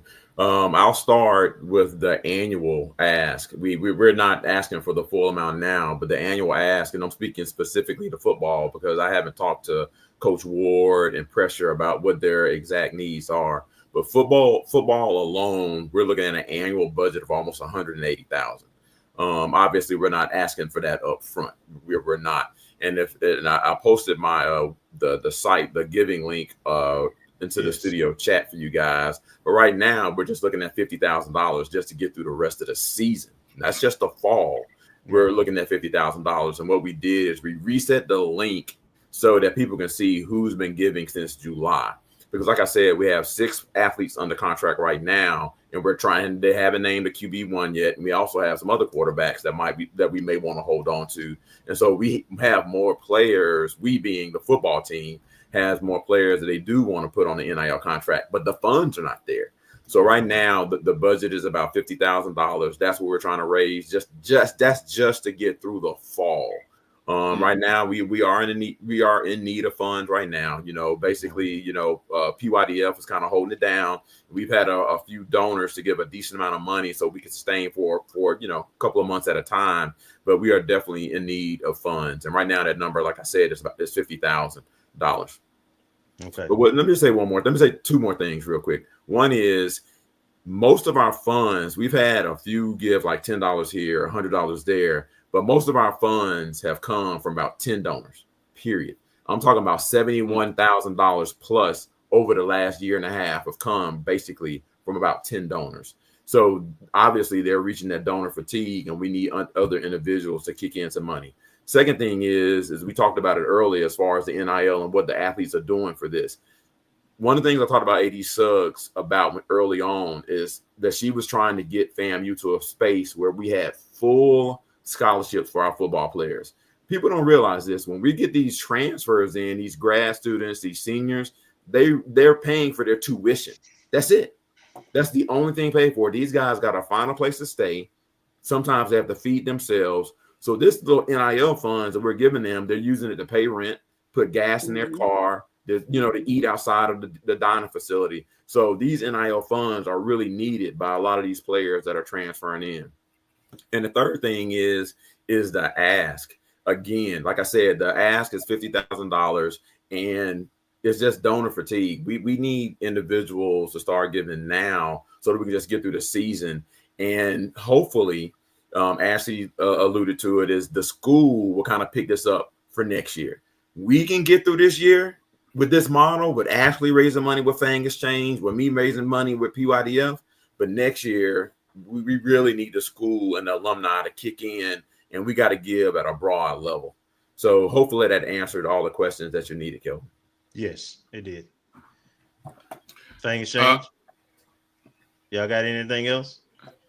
Ash? Well, one thing that's always been important to Fang Exchange, like even early on when this first came to the scene, was always been to reach the unreached in our community, because we are all aware, speaking to that donor fatigue, we are all aware that there's a large percentage and a community of unreached Rattlers who love FAMU just as much as we do, who have an affinity, and we need to just basically the goal has always been the drawing board has always been to go and find the unreached, because you don't want to give that fatigue. We're all human, and we understand how it feels for somebody to keep coming back over and over for a new situation, similar problems, or whatever it may be. So that's one of our biggest goals, is to kind of reach those that are unreached, and to reach our businesses and corporate opportunities that do not clash with our athletic department, because of course we don't want to clash with what the athletic department is working on, but to reach those corporate opportunities. And that's where NIL matters the most. Name, image, and likeness is when you can partner with businesses. So that could be a business owner within the FAMU community who owns any particular business. We've had it happen with Elijah Rutland. We've had it happen with another one of our alums. We've had it happen with some of our alums, but we just would like to see more alums who are business owners or who are decision makers to come in and say, hey, let's partner with Fang Exchange. Let's get a deal together, and let's work with 2 or 3 of FAMU's athletes. And it doesn't have to be football players either. Just to be clear, Fang Exchange supports all athletes and athletics as far as NIL is concerned. So things like that will move the needle. We're coming around on a year, or just past a year, of being in service towards FAMU. We've had an opportunity to do a lot of things early on. We provided nutritional value to the coaches. We've already done that. We did some of that over the summer in conjunction with some other alums. We've had an opportunity to sign sign NIL deals. We've had an opportunity to do some, provide opportunities for student athletes to intern with us, on the basis to get some experience. So we're doing things to reach the holistic athlete, and having the alum / business owners to lean in with Fang Exchange will make the world a difference and will help us to sustain. Okay, so if you have alumni, we have alumni watching and who are capable of doing it. So if they want to sponsor a athlete in a specific sport, how should they contact you all? Okay, I want to answer your question, and then I want to add something else to that. Okay. To that part. So the way you can contact us, rolling at the bottom is the looks like, I believe, is the website I saw at the bottom, but FangExchange.com. You can email us at info@FangExchange or sponsorship@FangExchange.com. Those emails we do receive, and we do respond and work with them accordingly. Another thing, though, is I want to make sure it's clear. There's a lot of compliance and regulations as it pertains to NIL, as it pertains to making sure our athletic department stays in good standing, right? Mm-hmm. So as a business owner, you absolutely, there's some business owners that have just taken their own route with NIL, as long as they do the things. But one of the perfect things about Fang Exchange being here is that we are connected with the compliance department in our campus. So it is our business, because we want our athletic department to stay in good standing, right? So it is our business to make sure that as a business owner, if you choose to connect with us to go ahead and market your product through one of the athletes or a few of the athletes, that you're also staying in compliance. So you have to be careful about that. The rules just changed with the rev share rules, so the rules are different again, and who knows what they'll be when next September week, rolls around. literally Next week they change so often, and you have to be on top of what the new rules are. So if you're a business owner who would like to partner with one of our athletes, and the other beautiful thing is that you can choose which athlete that is. You don't have to just partner with the athletes that you've seen. You may want to cater to a tennis player. You may want to cater to a track athlete. So whomever it is that and if you don't have one, we'll help you choose one that has, presents the right character and good standing with the coach and the athletic department. We will help you do that. But even further than that, it's important to make sure we stay in compliance, because we don't want to cause any issues for our athletic department. Very good. Let me, 2 quick questions I saw here. Brother Kinsey dropped in a note here. Who is the conduit for NIL and athletics? So in athletics, we do have an NIL person. Are you talking about like in the administration? Within the actual department? Athletic department, yes, there is someone. Her name is Tia. Tia in compliance, right? But outside of Tia doing that, if you're referring to someone who might be hired in to handle NIL, again, we're in a transitional phase, so that's something that will potentially come forward in the future. But as of right now, we've when we spoke to AD Suggs early on, it was, hey, keep doing what you're doing. Just, let's make sure we keep things in order, but keep doing what you're doing. So, and that's what it was, because if we're being honest, up until recently, athletic departments could not be involved. So there was no such thing as who is a conduit, so to speak, because they had to keep hands off, and they needed people like us. It was us. It still is us. If we want to just keep it frank, it still is us, because you needed alums who cared enough, who understood the business, who were willing to take the time and the energy and the effort to learn it, put it in place, and then, help your athletic department. That's it. It was the wild, wild west of how it is. Now it's different. And schools are now hiring GMs and NIL liaisons and things of that nature. But prior to it, our ADs and our coaches couldn't be involved. So we had to be the ones, and that's the role we decided to take on, because we knew it was needed, and we care enough about our athletic department at FAMU. Yeah, until the schools pick it up, though, basically, it's my organization, PYDF, is working with the football team directly. I talked to Coach Cozy, and we decide, he decides where the funds go. And so it's me and my relationship with the coaches. And that's pretty much it. We pretty much streamline everything. Okay, I'm just wondering, is the other DSOs being educated, and are they receptive to, and all these affinity groups that are here, are they receptive and starting to get comfortable with the idea of NIL? Because it is a new concept, and I know some of the more seasoned folks, they digested it a little different than some of us. So what's the response from them? Yeah, so I can speak to that. I'm sure Eli will have his, and Ashley, but definitely they are receptive. I just think, going to what Eli was saying, that donor fatigue, a lot of our DSOs, the boosters, the quarterback club, those are people that are constantly, they're being asked all the time. We got the quarterback club that's already trying to raise $1 million for everything that they're trying to do it for. They did say to us that they wanted to take a percentage of that and give towards NIL, but of course they're trying to raise that money. The boosters, the same thing. Everybody, those DSOs, they do understand NIL. They do believe in it, and they are available for support. We've gone to the quarterback club, and Vaughn, he's helped. I'm sure Eli, he definitely has helped Fang Exchange. But I just want to say this to that point. I'm not comparing at all. I just want to, it's just a line of thought. So rest in peace to the 2 young men that just passed away at FAMU, Jaden and Ronnie. But when I looked at their GoFundMe, so their GoFundMe now is at like $81,000. Most of the donors are $10 and $20, $20. Small donations, right? You have a few, maybe $2,000 here, less than 2%, seriously. The vast majority of those donations are people that just gave $20, $10, $25. if we could collectively as Rattler Nation, and I don't want to get away from your question because I think it has value, but I want everybody in Rattler Nation to know that you have a part in this, and whether you can do $5 or $5,000, it helps, because when we collectively get together in less than 48 hours, we've raised over $80,000 to give to those young men, to their family, as Rattler Nation. And like I said, it was the small $10 and $20 donations.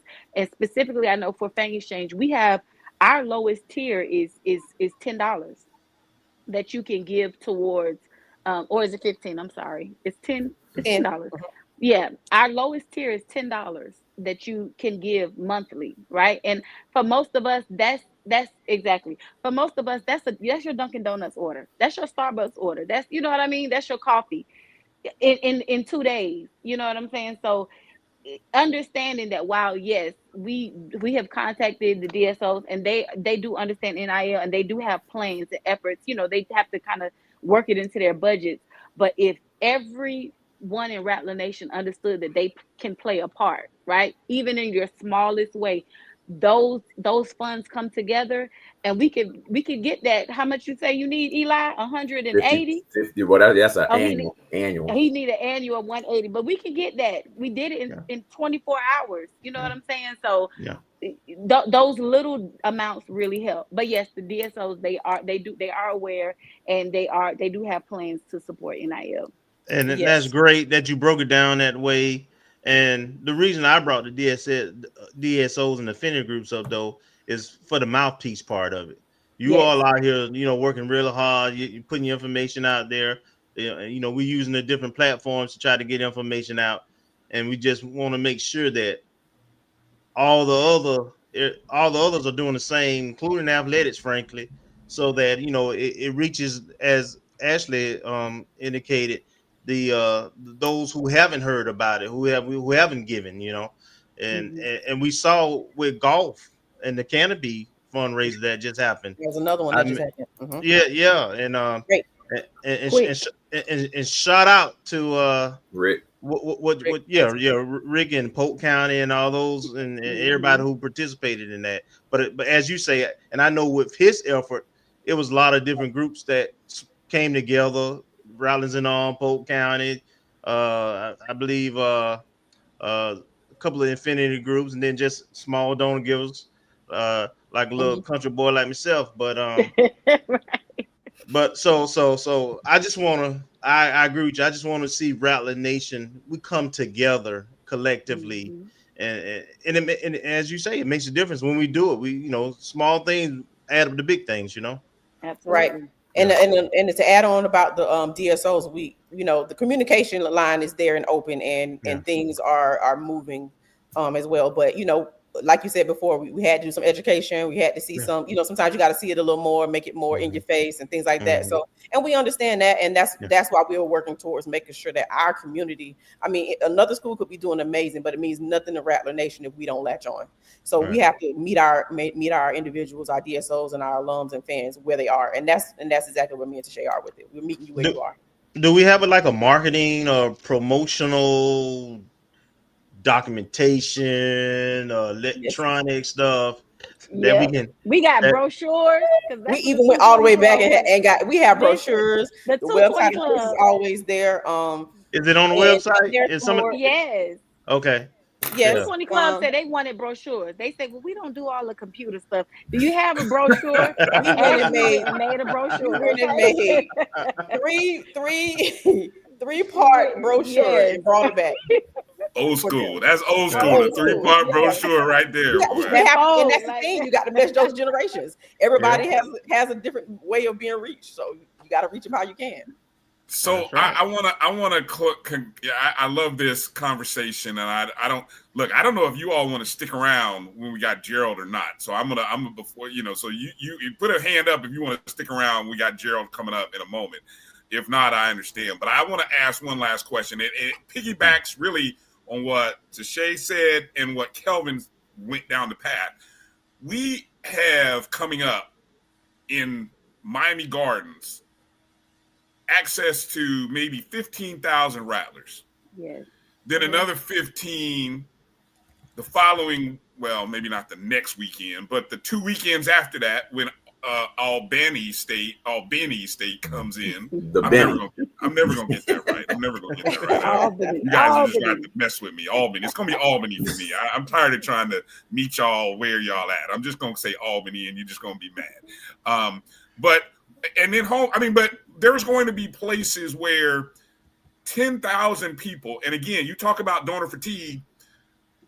That's not the same 10,000 people. I mean, you just said how many people, Colonel Eli, and we know how many people, how do we, I don't say how do we, but it's the same thing we deal with. We're all trying to say, how can we get to those 10 to 15,000 Rattlers, even if it's just to get $20 or $10 from them? What kind of things, and I know this may be a long-winded question to get a short answer, but what can we do to get those people in those moments where we know they're all going to be? Yeah, there's a lot going on in the background. Ashley and I have been meeting with some of the football representatives. We've been meeting with Marvin. That name should be familiar to everybody. He's over fundraising for the athletic department. Right. We've had multiple meetings, and that's why we haven't put out one message, because we're waiting for all this legislation to go through to make sure that we stay compliant. We should, I said again, we should have a concise message by the Orange Blossom Classic, because I wasn't going to attend, but then when we didn't get everything worked out before the football season started with all the NIL stuff, I said I need to go down to the Orange Blossom, because that may be a major announcement. That may be the time where we have the final answer. So I'm not saying don't give now to Fang Exchange. Don't stop giving to Fang Exchange. Don't stop giving to Patrick Youth Development Foundation. But hopefully we will have the answer for that question when we get to Miami. And that is why I'm going, because we've been talking about a lot of things behind closed doors. I don't want to get into that right now. Things are looking positive. I'll just say that we're moving forward, but we don't want to make any announcements now because, things aren't final. I'll just say that.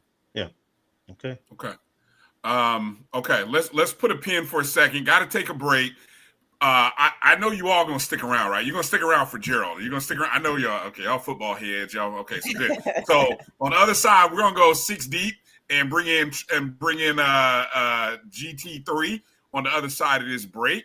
Because Gerald's got all the news. He's the one that's got the access. He's there at 5:30 in the morning. He's hitting me up like, B, come on, man. I got to be up at like 5 in the morning to get to camp.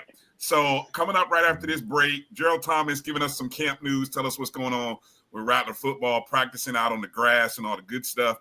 So hang tight. You're watching O&G StrikeZone right here on the Black College Sports Network. We'll be back in just a moment. History? Yeah, we built that. Pride? We fuel that. And on August 30th, we run that. 2 powerhouse HBCUs, Howard Bison, FAMU Rattlers, one legendary showdown under the Miami lights at Hard Rock Stadium. The energy unmatched. The culture undeniable. The vibes straight HBCU. 2025 Invesco QQQ Orange Blossom Classic. Get your tickets and book your hotel now at orangeblossomclassic.com. Saturday, August 30th at 4 p.m. in Miami Gardens. Thank you guys for what you do for HBCU athletics. This is a fantastic avenue for all of us. This is our ESPN, so we love what you guys do. Bryan, AD, Roy, all you guys at BCSN. We really appreciate what it is that you guys do for us.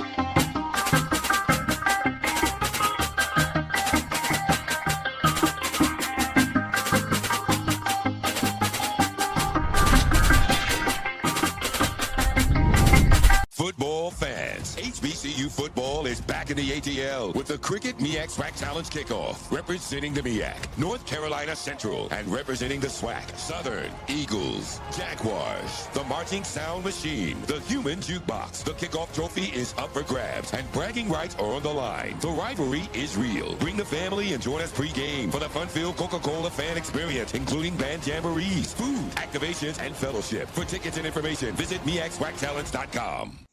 As technology continues to bring changes to the world of education, it's time we also reimagine teacher professional development. Gone are the days of one-size-fits-all learning that can only be accessed at a specific time and place. The Stride PD Center is an on-demand library of mobile-friendly courses that allow educators to learn anytime and anywhere. Our dynamic courses provide bite-sized learning and help educators advance their knowledge while also gaining professional development hours. The best professional development plans are those that include a level of flexibility and choice for educators. Whether you're a teacher, school, or district, visit us today to take charge of your learning. Get ready for the inaugural Unity Classic, Saturday, September 13th at Nathaniel Glover Community Field and Stadium. It's a clash of the Virginia Union Panthers of the CIAA and the Edward Waters Tigers of the SIAC. Plus, an HBCU band battle between the Edward Waters Triple Threat Marching Band and the Virginia Union Ambassadors of Sound. The inaugural Unity Classic goes down in due fall.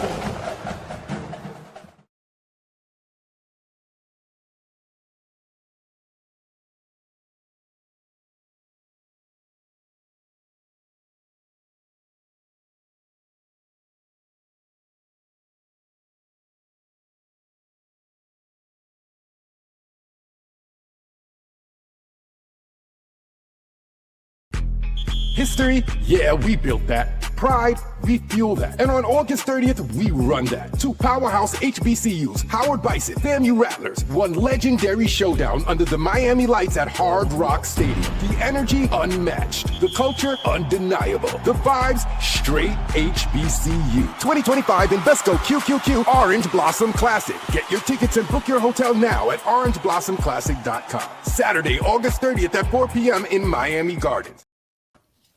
All right, welcome back to the O&G StrikeZone. Bryan, Kelvin, Ashley, Tashay, and joining us right there, top of the square, is none other than the man himself, GT3, Gerald Thomas III. Final moments before he, I'm sure, gets some Z's before it's time to wake up for camp. Gerald, how you doing tonight? Hey man, I'm doing good, man. You see, I got my pajama pants on, man. So I'm here now when it's over. But glad to be here, man. Glad to be on the O&G StrikeZone once again, man. So let's get this thing going.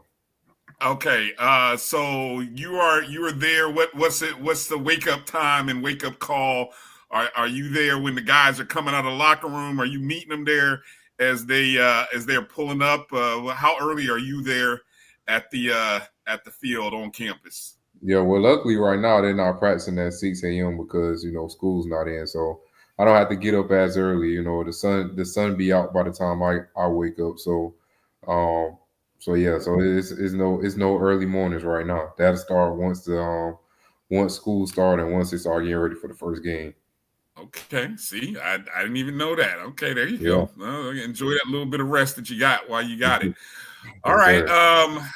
So again, if you're not following Gerald on Twitter, if you're missing out on the daily updates from the Tallahassee Democrat, rattlernews.com, I believe is the link. If you really want to just go directly, you are missing out on some tidbits, some good stuff. So let's start from top. What are the top 2 or 3 storylines other than QB1 that are preseason interest points for you? I mean, look, we all know QB1. We'll talk about that in a minute. But outside of QB1, what are like 2 or 3 other storylines that you were looking at before camp started and have really kind of, okay, I'm really paying attention to these things over based on what I've seen in the past 3 or 4 days? Yeah, man, I'm so tired of getting asked about who's gonna play quarterback. I'm like, man, I don't know. You know what I'm saying? But no, I know. I ain't gonna lie. I know too. That's all I'm gonna say. I know too. It's me. I'm QB1. Exactly. But I mean, other storylines. I mean, of course, you got new coordinators on each side of the ball. Coach Burris got promoted, during the offseason. So it's gonna be interesting seeing what the offense looks like under his leadership for a complete season. And then you got Coach Kenwick Thompson on the defensive side. So, of course, the dark cloud defense, it wasn't no dark clouds last year. So It's gonna be interesting to see if they can shake back and you know, get that thing rolling. And I mean, I know FAMU didn't do as well as they, you know, wanted to last year, but you know, it got a lot of preseason hype. You know, every time you look, you see a guy getting on the All-American list, All SWAC, HBCU National Player of the Year watch list. Yeah. So I mean, it's a lot going on. It's a lot of new faces out there. You know, it's people out there. I'm like, man, I don't even know who that even is. You know, so yeah, man, it's no shortage of storylines that goes into it. So it's gonna be it's an interesting training camp. I'm not gonna lie, I'm already tired of training camp. I'm ready for the games to start. Wow, nice. Go ahead, Kelvin. No, I want our guest co-host to jump in here. So okay. Ash, you got something, Gerald? Gerald, let me see what kind of questions. What do I think the fans want to know from a fall camp? How are the lines look, offensive and defensive, from what your perspective? Oh, the lines, they've gotten a lot of praise from Coach Cozy. I mean, the offensive line seemed like it's already kind of set. I mean, you got the two guys, Charles Davis and Ashton Grable. They getting all the preseason honors and things of that nature. He's real high on Elijah Felipe, Chris Williams. I believe Chris Williams transferred from Louisiana Monroe. And another guy who's been here for a minute, Ricky Taylor. I think he's been there since either 2021 to 2022. So I think they kind of, traditionally FAMU play the best five. So I'm pretty sure they're probably going to do that on the offensive line side. And then defensive line, defensive line needed a lot of help after last season. But you bringing back the big guy, Davion Westmoreland. And I feel like a lot of people, I mean, he made it on the SWAC team, but I feel like a lot of people don't talk about James Gardner, number 94. I believe he wears he does get kind of under the radar. Yeah, he's under the radar, but I mean, he was one of the most productive guys last season. So I mean, it's Antonio Coleman. Forgot to throw him in there too. He didn't really play much last year, but so they got guys who can fill those gaps. So it's gonna be interesting to see if they really can in those rushing woes that the team had last year when teams just running all over the place on them. I got two questions. Go ahead. My first question, and we all want to know, will we get a rushing TD before game 6 this season? What's the over-under? What's that run game looking like? 2.5 games. 2.5 games. He's high on that run game. He's high on the run game right now. Yeah, I was about to say, he high on even last year he was saying, run the ball. So I don't think it's going to take 6 games because last year it did take a little minute. It took a little minute, but I mean, you got Thad Franklin coming back, he's getting all the preseason hype too, all SWAC, HBCU preseason All-American, and then behind him you got Bo Somerset, who's been on the team since 2023 and got a lot of run last season, and then Jamal Haley from Western Michigan, he's gonna be like that speedster for them. So it should be more than enough rushing touchdowns before game 6. Good, very good. And then my other question: did we finally replace my boy? Do we have that person that's gonna get after that quarterback? We got that person coming off the edge. Did we replace Anthony Dunn yet? Anthony Dunn is a name I haven't heard in a minute because he ain't been there for a couple seasons, but he was a dog. We replaced him yet? Yeah, he was a dog. He was a dog here, but I mean, it's gonna have to be Westmoreland. It's gonna have to be Antonio Coleman if they're the two guys that's controlling that edge. So I think Cozy, he talked about how the defense was getting after the quarterback. I specifically remember him talking about it after day 1 of camp. So maybe the dark cloud defense be starting them storms up a little bit on this season too. So Gerald, the first 4 or 5 days of tour days, I mean, it ain't no tour days no more, but 4 days. Hey, you trying to get no sanction, bro? But the first 4 or 5 days of fall camp, they're in shells and not doing serious hitting. They put pads on tomorrow. But I guess has anybody flashed right? Look like a t-shirt All-American. Is it And I give you an example, like when Marquise Bell, when he came out there, even when they were doing the exercises, we knew he popped. Yeah. So have you seen anybody pop so far? Oh, one guy. I mean, he's been there since the spring, but one guy that everybody's seen high on is Taquan Lattimore. He transferred from North Carolina to Charlotte. So, playing that safety position. Didn't really play much at Charlotte. He's a new transfer, but he got some JUCO time where he played at Georgia Military College, and he was a good player there. So I mean, I want to say he a t-shirt All-American because he now played in the spring game and all those things. That he now went through a whole semester with the team and summertime with the team. So I'll say that would be a guy to look out for. I think it'll be some big things coming from him on that last line of defense. I'm gonna share a quick 2 stats with you. I looked this up today. I don't know what made me look for it. Do you all realize that 2/3 of our rosters are junior, seniors, and grad students? This is a very experienced team. Yeah.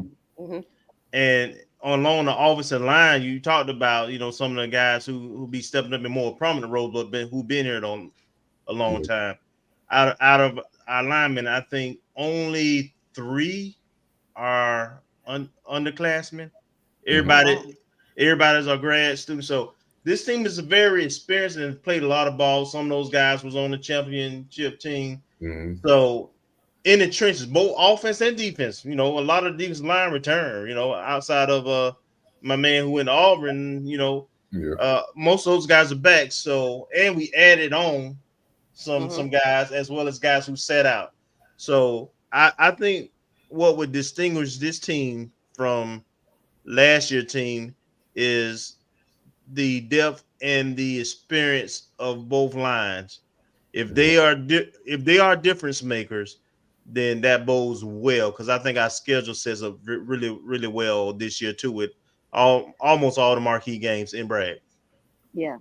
Yeah, definitely. And I mean, another thing with them being experienced is that they've been able to have time around each other. Like, remember around this time last year, or a little before, around this time last year, they were still adding, they were still trying to get more players in the roster just because of it was just a lot of X's during that springtime, during the whole entire coaching transition, which is expected. So this time you got guys that, man, last spring, man, I don't even know what to say, man. There wasn't nobody out there. It was bad. It was. And if we remember last year, this time, some coaches were just getting there as well, like vital coaches. So all of that plays into everything that happened last year leading into last season. So I think the printmaker came in July, right? Yeah, end of July. End of July. Our D-line coach and things like that. So those are things that kind of go unsaid oftentimes, and we don't make excuses. We just get better. But absolutely, we're better this year and more equipped and ready to roll into our August 30th game. Exactly. I agree. Yeah, they got a full house now, so there's no excuses now. You got everybody you need. You got all your players, so it's time to bow up and go out there and play. Let me hit a few questions up that some of you guys in the chats are asking. Again, don't ask any questions about QB1 in the chats. I'm not going to ask Gerald. I got a few plays in the other day, so you got competition to shame. Gerald, it's my spot. Okay, come in the second half. So this question has to do with the wide receivers and tight ends. What's your view on how the wide receivers and tight ends are looking in terms of working with those quarterbacks, or just what can you? I heard somebody describe our wide receiving room as being a little light this year. I don't know where I picked that up at, but what's your thoughts, Gerald? Light as in like their size, or light as in they ain't got no receivers? Maybe depth, quality okay. depth. I don't think numbers, not necessarily numbers, but yeah, I was about to say, FAMU receivers always been like. I mean, one of FAMU's like receivers in the NFL right now. But receivers. I mean, if you ask me who will be receiving one, I'll probably say Goldie Lawrence. He showed flashes last year.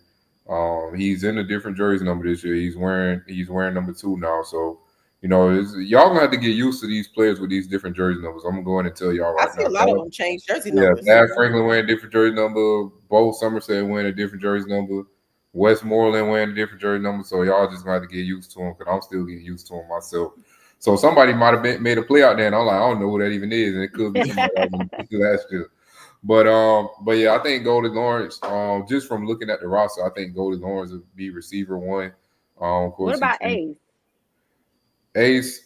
Ace is out right now. He out right now. He's hurt. So, and I talked to him. I don't think he'll be ready for the season. So, but yeah, AC. I mean, whenever he can play again, he'll be one of the guys. Because I told him I said, before you got injured, you was leading the team in touchdowns. So yeah, he was that guy. Yeah, but yeah, AC he's not practicing right now, but he out there every day, just going through some injury stuff. But yeah, Goldie Lawrence, Wilcher that transferred from Illinois. I like him. Seemed like he's pretty fast, right?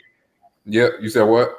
He's pretty fast, right? Yeah, because he was returning kicks at Illinois. So Illinois. Oh, that's from Illinois. Yeah, and Speedy Rogers, Jalen Rogers, number 1. He'll be a guy.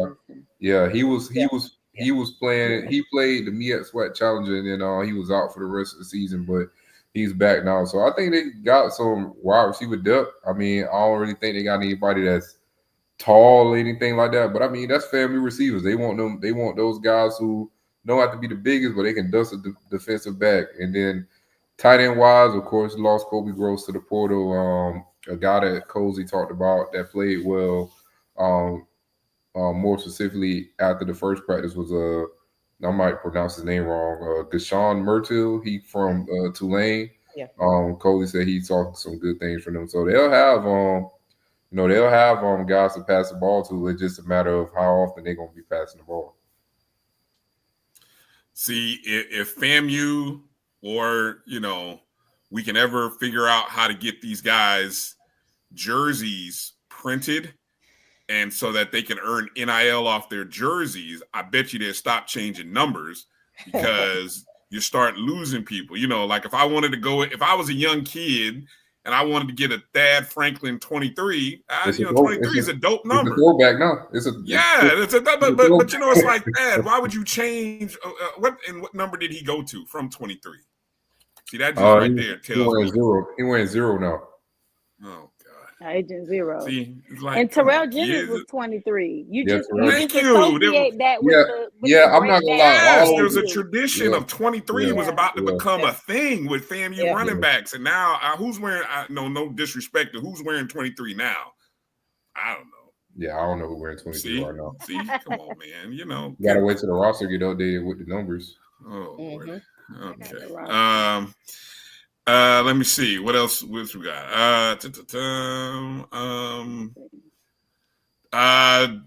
Are you starting to see any flashes of the dark cloud defense coming back, or is it a little too early before we got to see them start hitting people first?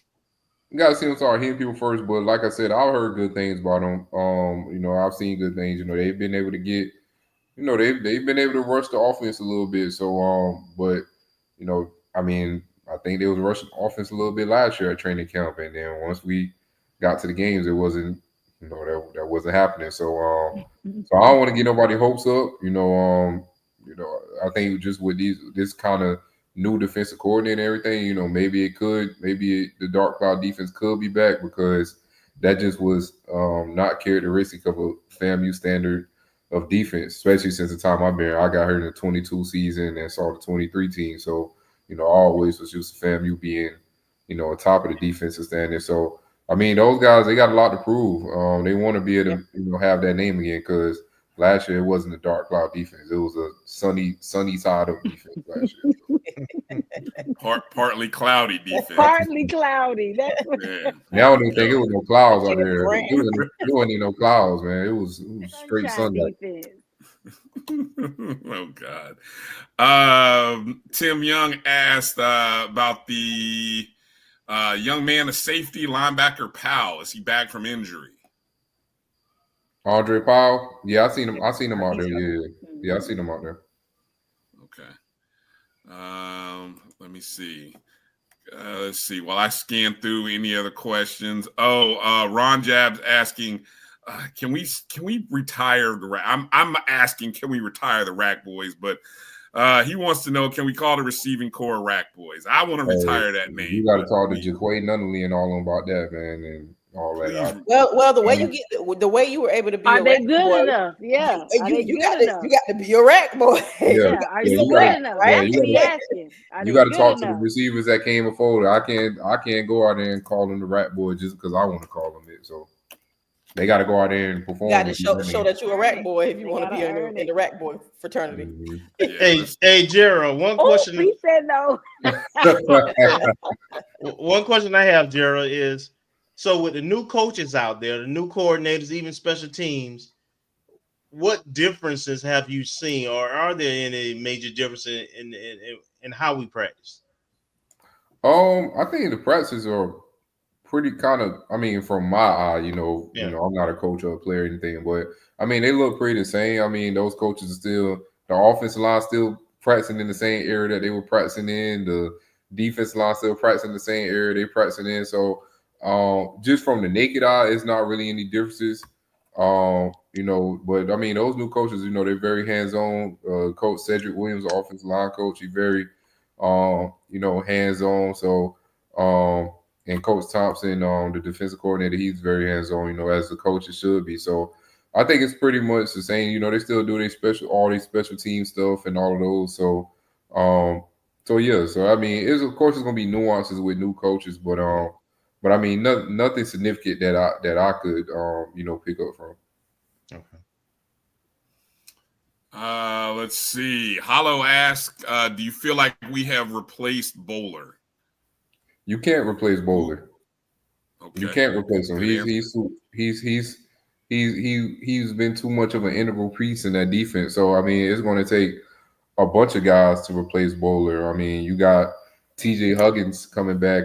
He's also expecting you know, big things from him. He led the team in the interceptions last year because no team wanted to throw the Bowler side. You saw when Jackson threw this side, he went up and got it over the receiver. Yep. So I mean, it's gonna take a few guys to replace him. I know another guy from UConn, Isaiah Davis. So it's gonna take a few guys. To me, Jamil Sanders also. He got all SWAC honor. So you don't replace Kendall Bowler with one person. It got to take committee. It's just like when Marquise Bell and Isaiah Lands and all them graduated. You didn't necessarily replace them, but you brought in a bunch of dudes that would be able to kind of you know, fill that gap. I got a couple questions related to special teams. What's your views on what have you seen from special teams? I think it's a little early. Hollow one's asking about the special teams coverage. I know it's a little early for all that, Hollow, but I mean, it is a concern. Last year. Oh yeah, it was bad. I know they got the top punter in the SWAC from last year, Alexander Davis. I mean, he played for Valley, so I mean, he no disrespect. He got a lot of punts in last year. He did a lot of punting. You know, except for when they came to brag, you know. See, but you have to do that. I mean, you know, it was a good joke until Gerald finished it off like that. It was good until Gerald had to add that. He had to add that, Gerald. Gerald, whose side are you on? Let us know right now where his journalistic side came out real fast. Yeah, that objectivity. Whose side are you on, sir? I mean, he on FAMU now, so I mean, if he punting now, you know, he punting for FAMU instead of punting against him. So So I think it'll be good. And then they got the kickers, Porto from Holy Cross, and he like broke Holy Cross record for a single game or like a field goal for like 53 yards. So then they got the other guy, Cooper from Edward Waters. So it seemed they were signing a lot of kickers over the summer too. So they gonna make sure that's intact, because I know last year they lost kicker and the punter in the middle of the season. So just in case it happened again, they got people behind them that's gonna be able to come in and get to work. That's the battle we should all be talking about, everybody. Not QB1. How about K1? That's the kicker. That's the battle we all need to figure out. What is K1 looking like? Man, those punts put us in some spots last year. So I know coach don't want to be caught in that again. You got to rectify that one, because our defense had to work behind the 8 ball a lot. Do we have a kicker who can kick it to the end zone kickoffs? So that we ain't got to worry about coverage. Yeah, I can see that. Got a question about a freshman wide receiver, Moses White, 6'4", from out of Tampa, Hillsborough High School. I don't know. Larry Sargent seems to be pretty high on him. Have you had a chance? I don't know. I'm assuming he's already in camp. I've seen him. Actually, I've seen him, but I'm not about to sit here and lie and say I scout him out and all that. So, is Ja'Cory Jordan out there? Thank you. I was just about to ask. Yeah, Ja'Cory Jordan's out there. Yeah. All right. Wide receiver. Back to wide receiver now. Yeah, receiver. Yeah. What about the little kick returner from Atlanta? What's his name?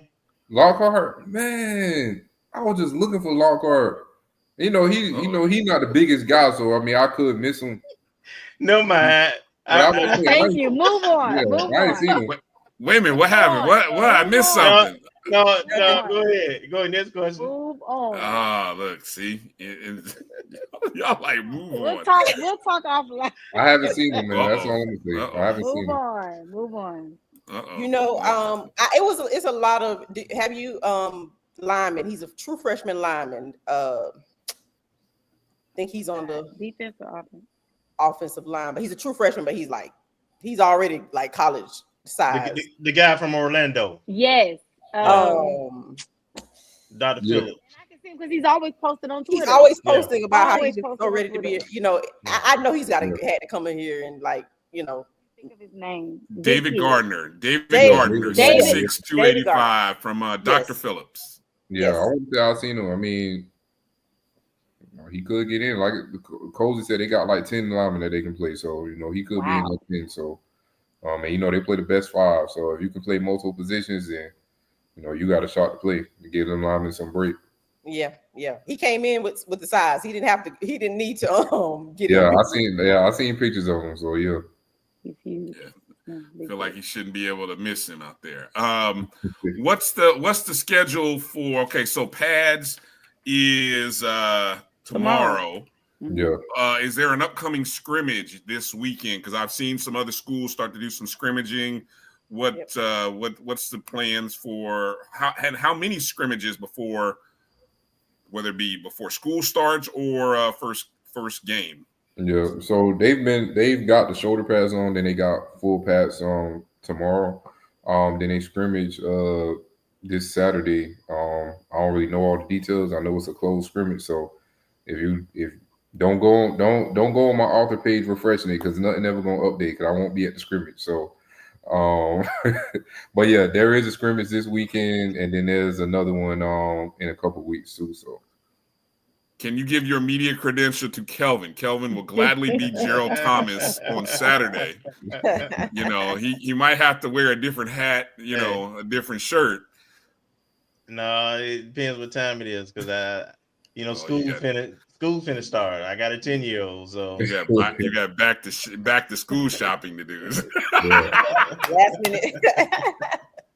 Last minute back to school shopping. I got you. Okay. All right. So no updates from Gerald on Saturday. I'll have some type of update from the scrimmage. I won't be at the scrimmage. I actually won't be in town this weekend, but I'll have some type of update, just to see what all happened, once I get back. I might have some details too for this weekend. Ashley, you gonna be there? You gonna be there this weekend? I'll be in Tallahassee this weekend. Yes. Oh, okay. All right. All right, Gerald. So, how's our friend of the program, Jet Petty, been looking, Gerald? He been looking good. just asking because he's been on the show, friend of the program. That's it.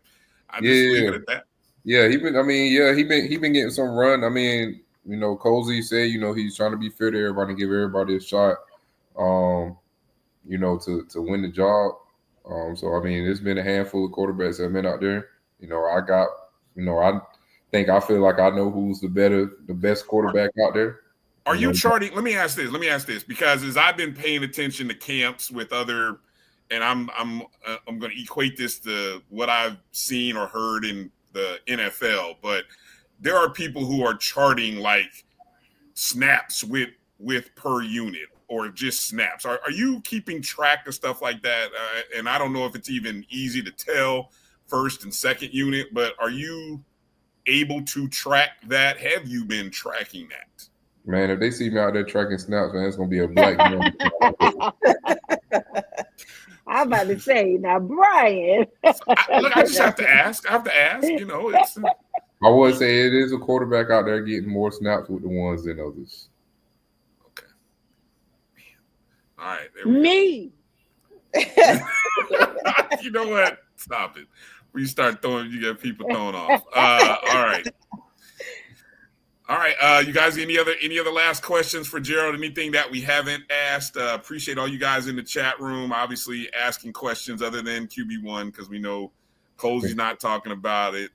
Tashay has claimed it, and Gerald's not talking about it. So there we go. But I'm moving up the depth chart though. I'm at QB3 right now. So by the end of next week, they might be announcing me as QB1. So you done moved a few people. We've already hit up the tight ends, Larry. Yeah, we've already kind of talked about the tight ends a little bit. Well, Gerald, when do you think Coach Cozy has said multiple times that he's going to do plans to make a decision and making a public announcement early, right? Yeah. If you could guess, when do you think it would be? Like when would he make the decision? I don't know, but soon I'm gonna just start asking every time I talk to him. Because I try to stay away from the quarterback conversation because I know he get asked about it so many times. But like once it starts getting cool, I'm just ask every day and just be like, he probably tells me. Hold on, I got something for all five of us right here. Hold on, I got something for all five. After the second scrimmage. Yeah, I'm about to say maybe after the second scrimmage. Well, hold on. What day? He might know it after this scrimmage right here. He already know it. He know it already. Yeah, I'm about to say. Well, I think we all know who it is, but Okay. Since everybody's so confident, let's give a date then. We're gonna put closest to the pin. So whoever Kelvin's buying drinks for whoever comes closest to the pin, and if Kelvin hits, I'm buying drinks. All right, so let's go closest to the pin. Whoever comes up with the closest date. So we'll go ladies first. Ashley, what date are you saying Cozy will pick a name? Somebody write this down because I don't have a pen right now. Okay, what date are you saying? My date is going to be August 18th. Okay, Ashley's going August 18th. Tashay. You can't repeat dates, and I'm mad because Ashley stole my date. So right, ladies first. I know. What day is he going to announce? Yes. What day are we going to get a name? She's 18, 19. Okay. Kelvin, what day? 16th. Oh, damn. All right. I'm gonna steal the 17th because I was looking that same weekend. I'm gonna steal the 17th. Gerald, I mean, look, we took a lot of dates around the weekend. I know we took a bunch of them, Gerald. What's left? We give you what's left. I'm gonna be an early bird. I'm gonna say he gonna name it on the 12th. Okay. I was kind of feeling like that, Gerald. So you talking about by next Wednesday's show? Gerald's saying we got a QB1. I'm gonna say he's gonna name it after the first scrimmage. Right there. All right, Larry Sargent's going with the 15th. Okay, I like it. Closest to the pin. We'll see who comes up with it. Yeah, somebody's got all that written down, so we'll see. We'll see. We'll have to see. We will see. All right, Gerald, we appreciate you taking some time out tonight to come on and give us some camp updates. Appreciate all your coverage. Some good stuff. If you guys are looking for, I just was pumping around. If you want to find out who are some of the transfers, some of the new guys, I mean, Gerald's covering this thing from so many different angles, giving you some great intel in various ways. I encourage you to make sure you're checking out his stuff. RattlerNews.com, Tallahassee Democrat is where you can find him. And good stuff. Appreciate you, Gerald. Yes, sir. I appreciate y'all for having me. I'll be back at practice tomorrow, so be on the lookout for that. And August 12th, he gonna name the quarterback on August 12th. He said he gonna name it early, so we gonna see. He gonna name it while I'm asleep one day or something, and I'm gonna wake up. I just wake up and the internet's ablaze. Everybody gonna tell me instead of me telling y'all. So breaking news, but the guy who covers the team just said it would be on the 12th. So that's a little bit of inside breaking news. He came back a little confident on that second time. I feel like he know a little something. He uses his credentials. Gerald, you know a little something. You know a little something. He's trying to tell you without telling you. So just got to read between the lines. If I was a coach, I know who my quarterback would be. That's all I'm saying. I agree. See, I said the same thing. I said the same thing 3 years ago, and boom, turned out to be right. I said it last year, turned out to be right. So I'm just saying, we'll see. Yep. We'll see if I can go 3 for 3. All right, Gerald. We'll talk. Appreciate you. All right, y'all. Okay. Appreciate y'all for having me. All right. There we go. All right. Well, ladies, don't be long with it. These ladies got to go too. and Kelvin Rosen too. I was going to give them an opportunity to close out with a final word about Fang Exchange. Tell us anything we need to know. How do we support all that? All the stuff we need to know, and then I was going to let you close, Kelvin, from there. Okay, see. All right, you go ahead and give it. I'll piggyback off. Go ahead. No, just take it. Go ahead, take it. Well, we've talked a lot about Fang Exchange today, so hopefully you've learned something new, or just kind of heard something that you've already heard before. Website to Fang Exchange is right here on the screen, so you're more than welcome to go to the website, peruse around. Again, you can email us. We do talk to you. Matter of fact, just before I got on the call, I had someone call me about Fang Exchange. A member actually called me, and I'm going to have to call him back. I guess at this point, it'll be tomorrow. But we're real people. We're open, honest about where your funds are going and how they're being used. So reach out to us. Reach out to us on Twitter, X, Instagram, even Facebook. Fang Exchange on all social media platforms. You can become a member. You can give a one-time donation. You can join in some of the initiatives that we have done and will do in the future. You can have your business become a sponsor, and we will promote your business for you on all of our open channels, as well as tailgates and events that might come in the future. So there are a plethora of opportunities for you to partner with Fang Exchange to ultimately make sure our student athletes develop their brand. All right. She covered it. Tasha, you want to add anything? Let us know again where you got that dope sweater from, My hockey jersey from AL Collection. Anthony Lawrence, he does a lot of HBCU apparel, and he got some real cool stuff. So my hockey jersey is real fly. Got it from AL Collection. Man, okay. Hey, I haven't seen that. I just want you to know, Tasha, don't think you the only one now.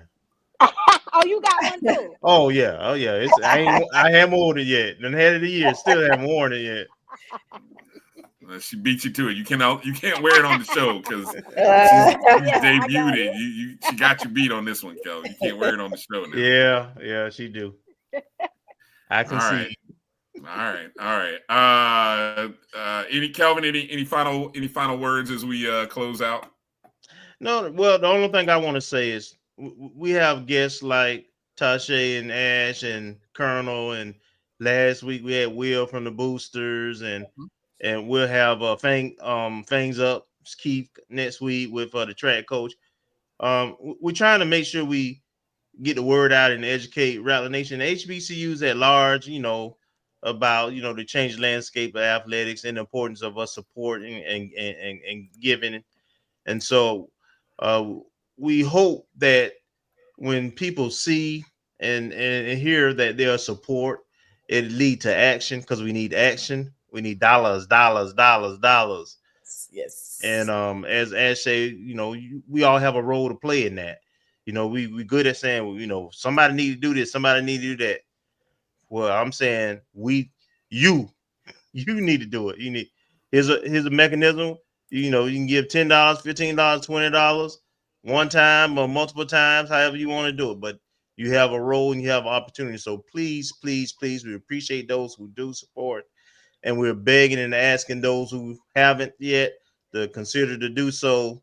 And it makes a difference with our student athletes. It does. What can I say one more thing before you go, Bryan? Sure. I thought about it when Kelvin mentioned Fangs Up and track coach. So another thing that I'm pretty sure Keith and track coach will speak on next week when they come on is that we're partnering with them in that effort as well. So Fang Exchange is here to help and push forward the mission all around.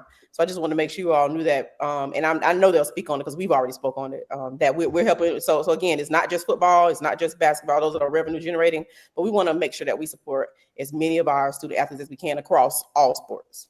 Absolutely. Kelvin, I don't know why JT decided to ask me this question, but I thought that's one of those questions that Kelvin, as the executive producer of Booking Guests, that's kind of his category. And since he is in Tallahassee, JT, I will leave that question to Kelvin Rozier. As the great philosopher Gator said, them sorry Mets lost.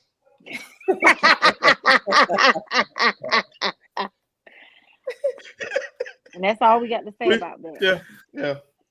I do want to, while we're bumping around, I know you told me to be quick. I know Mike Reed had sent me a note earlier regarding the Rays caps, right? For those of you who are going to the Tampa Bay Rays game against St. Louis on Friday, August 22nd. It's going to be played at Steinbrenner Park, right across the street from Raymond James. Mike sent me a note this morning saying that he's still offering a few more FAMU Rays cap only options for only a few more days. So if you can't make the game and you want to purchase a cap, you have to contact him. And you got to contact Mike.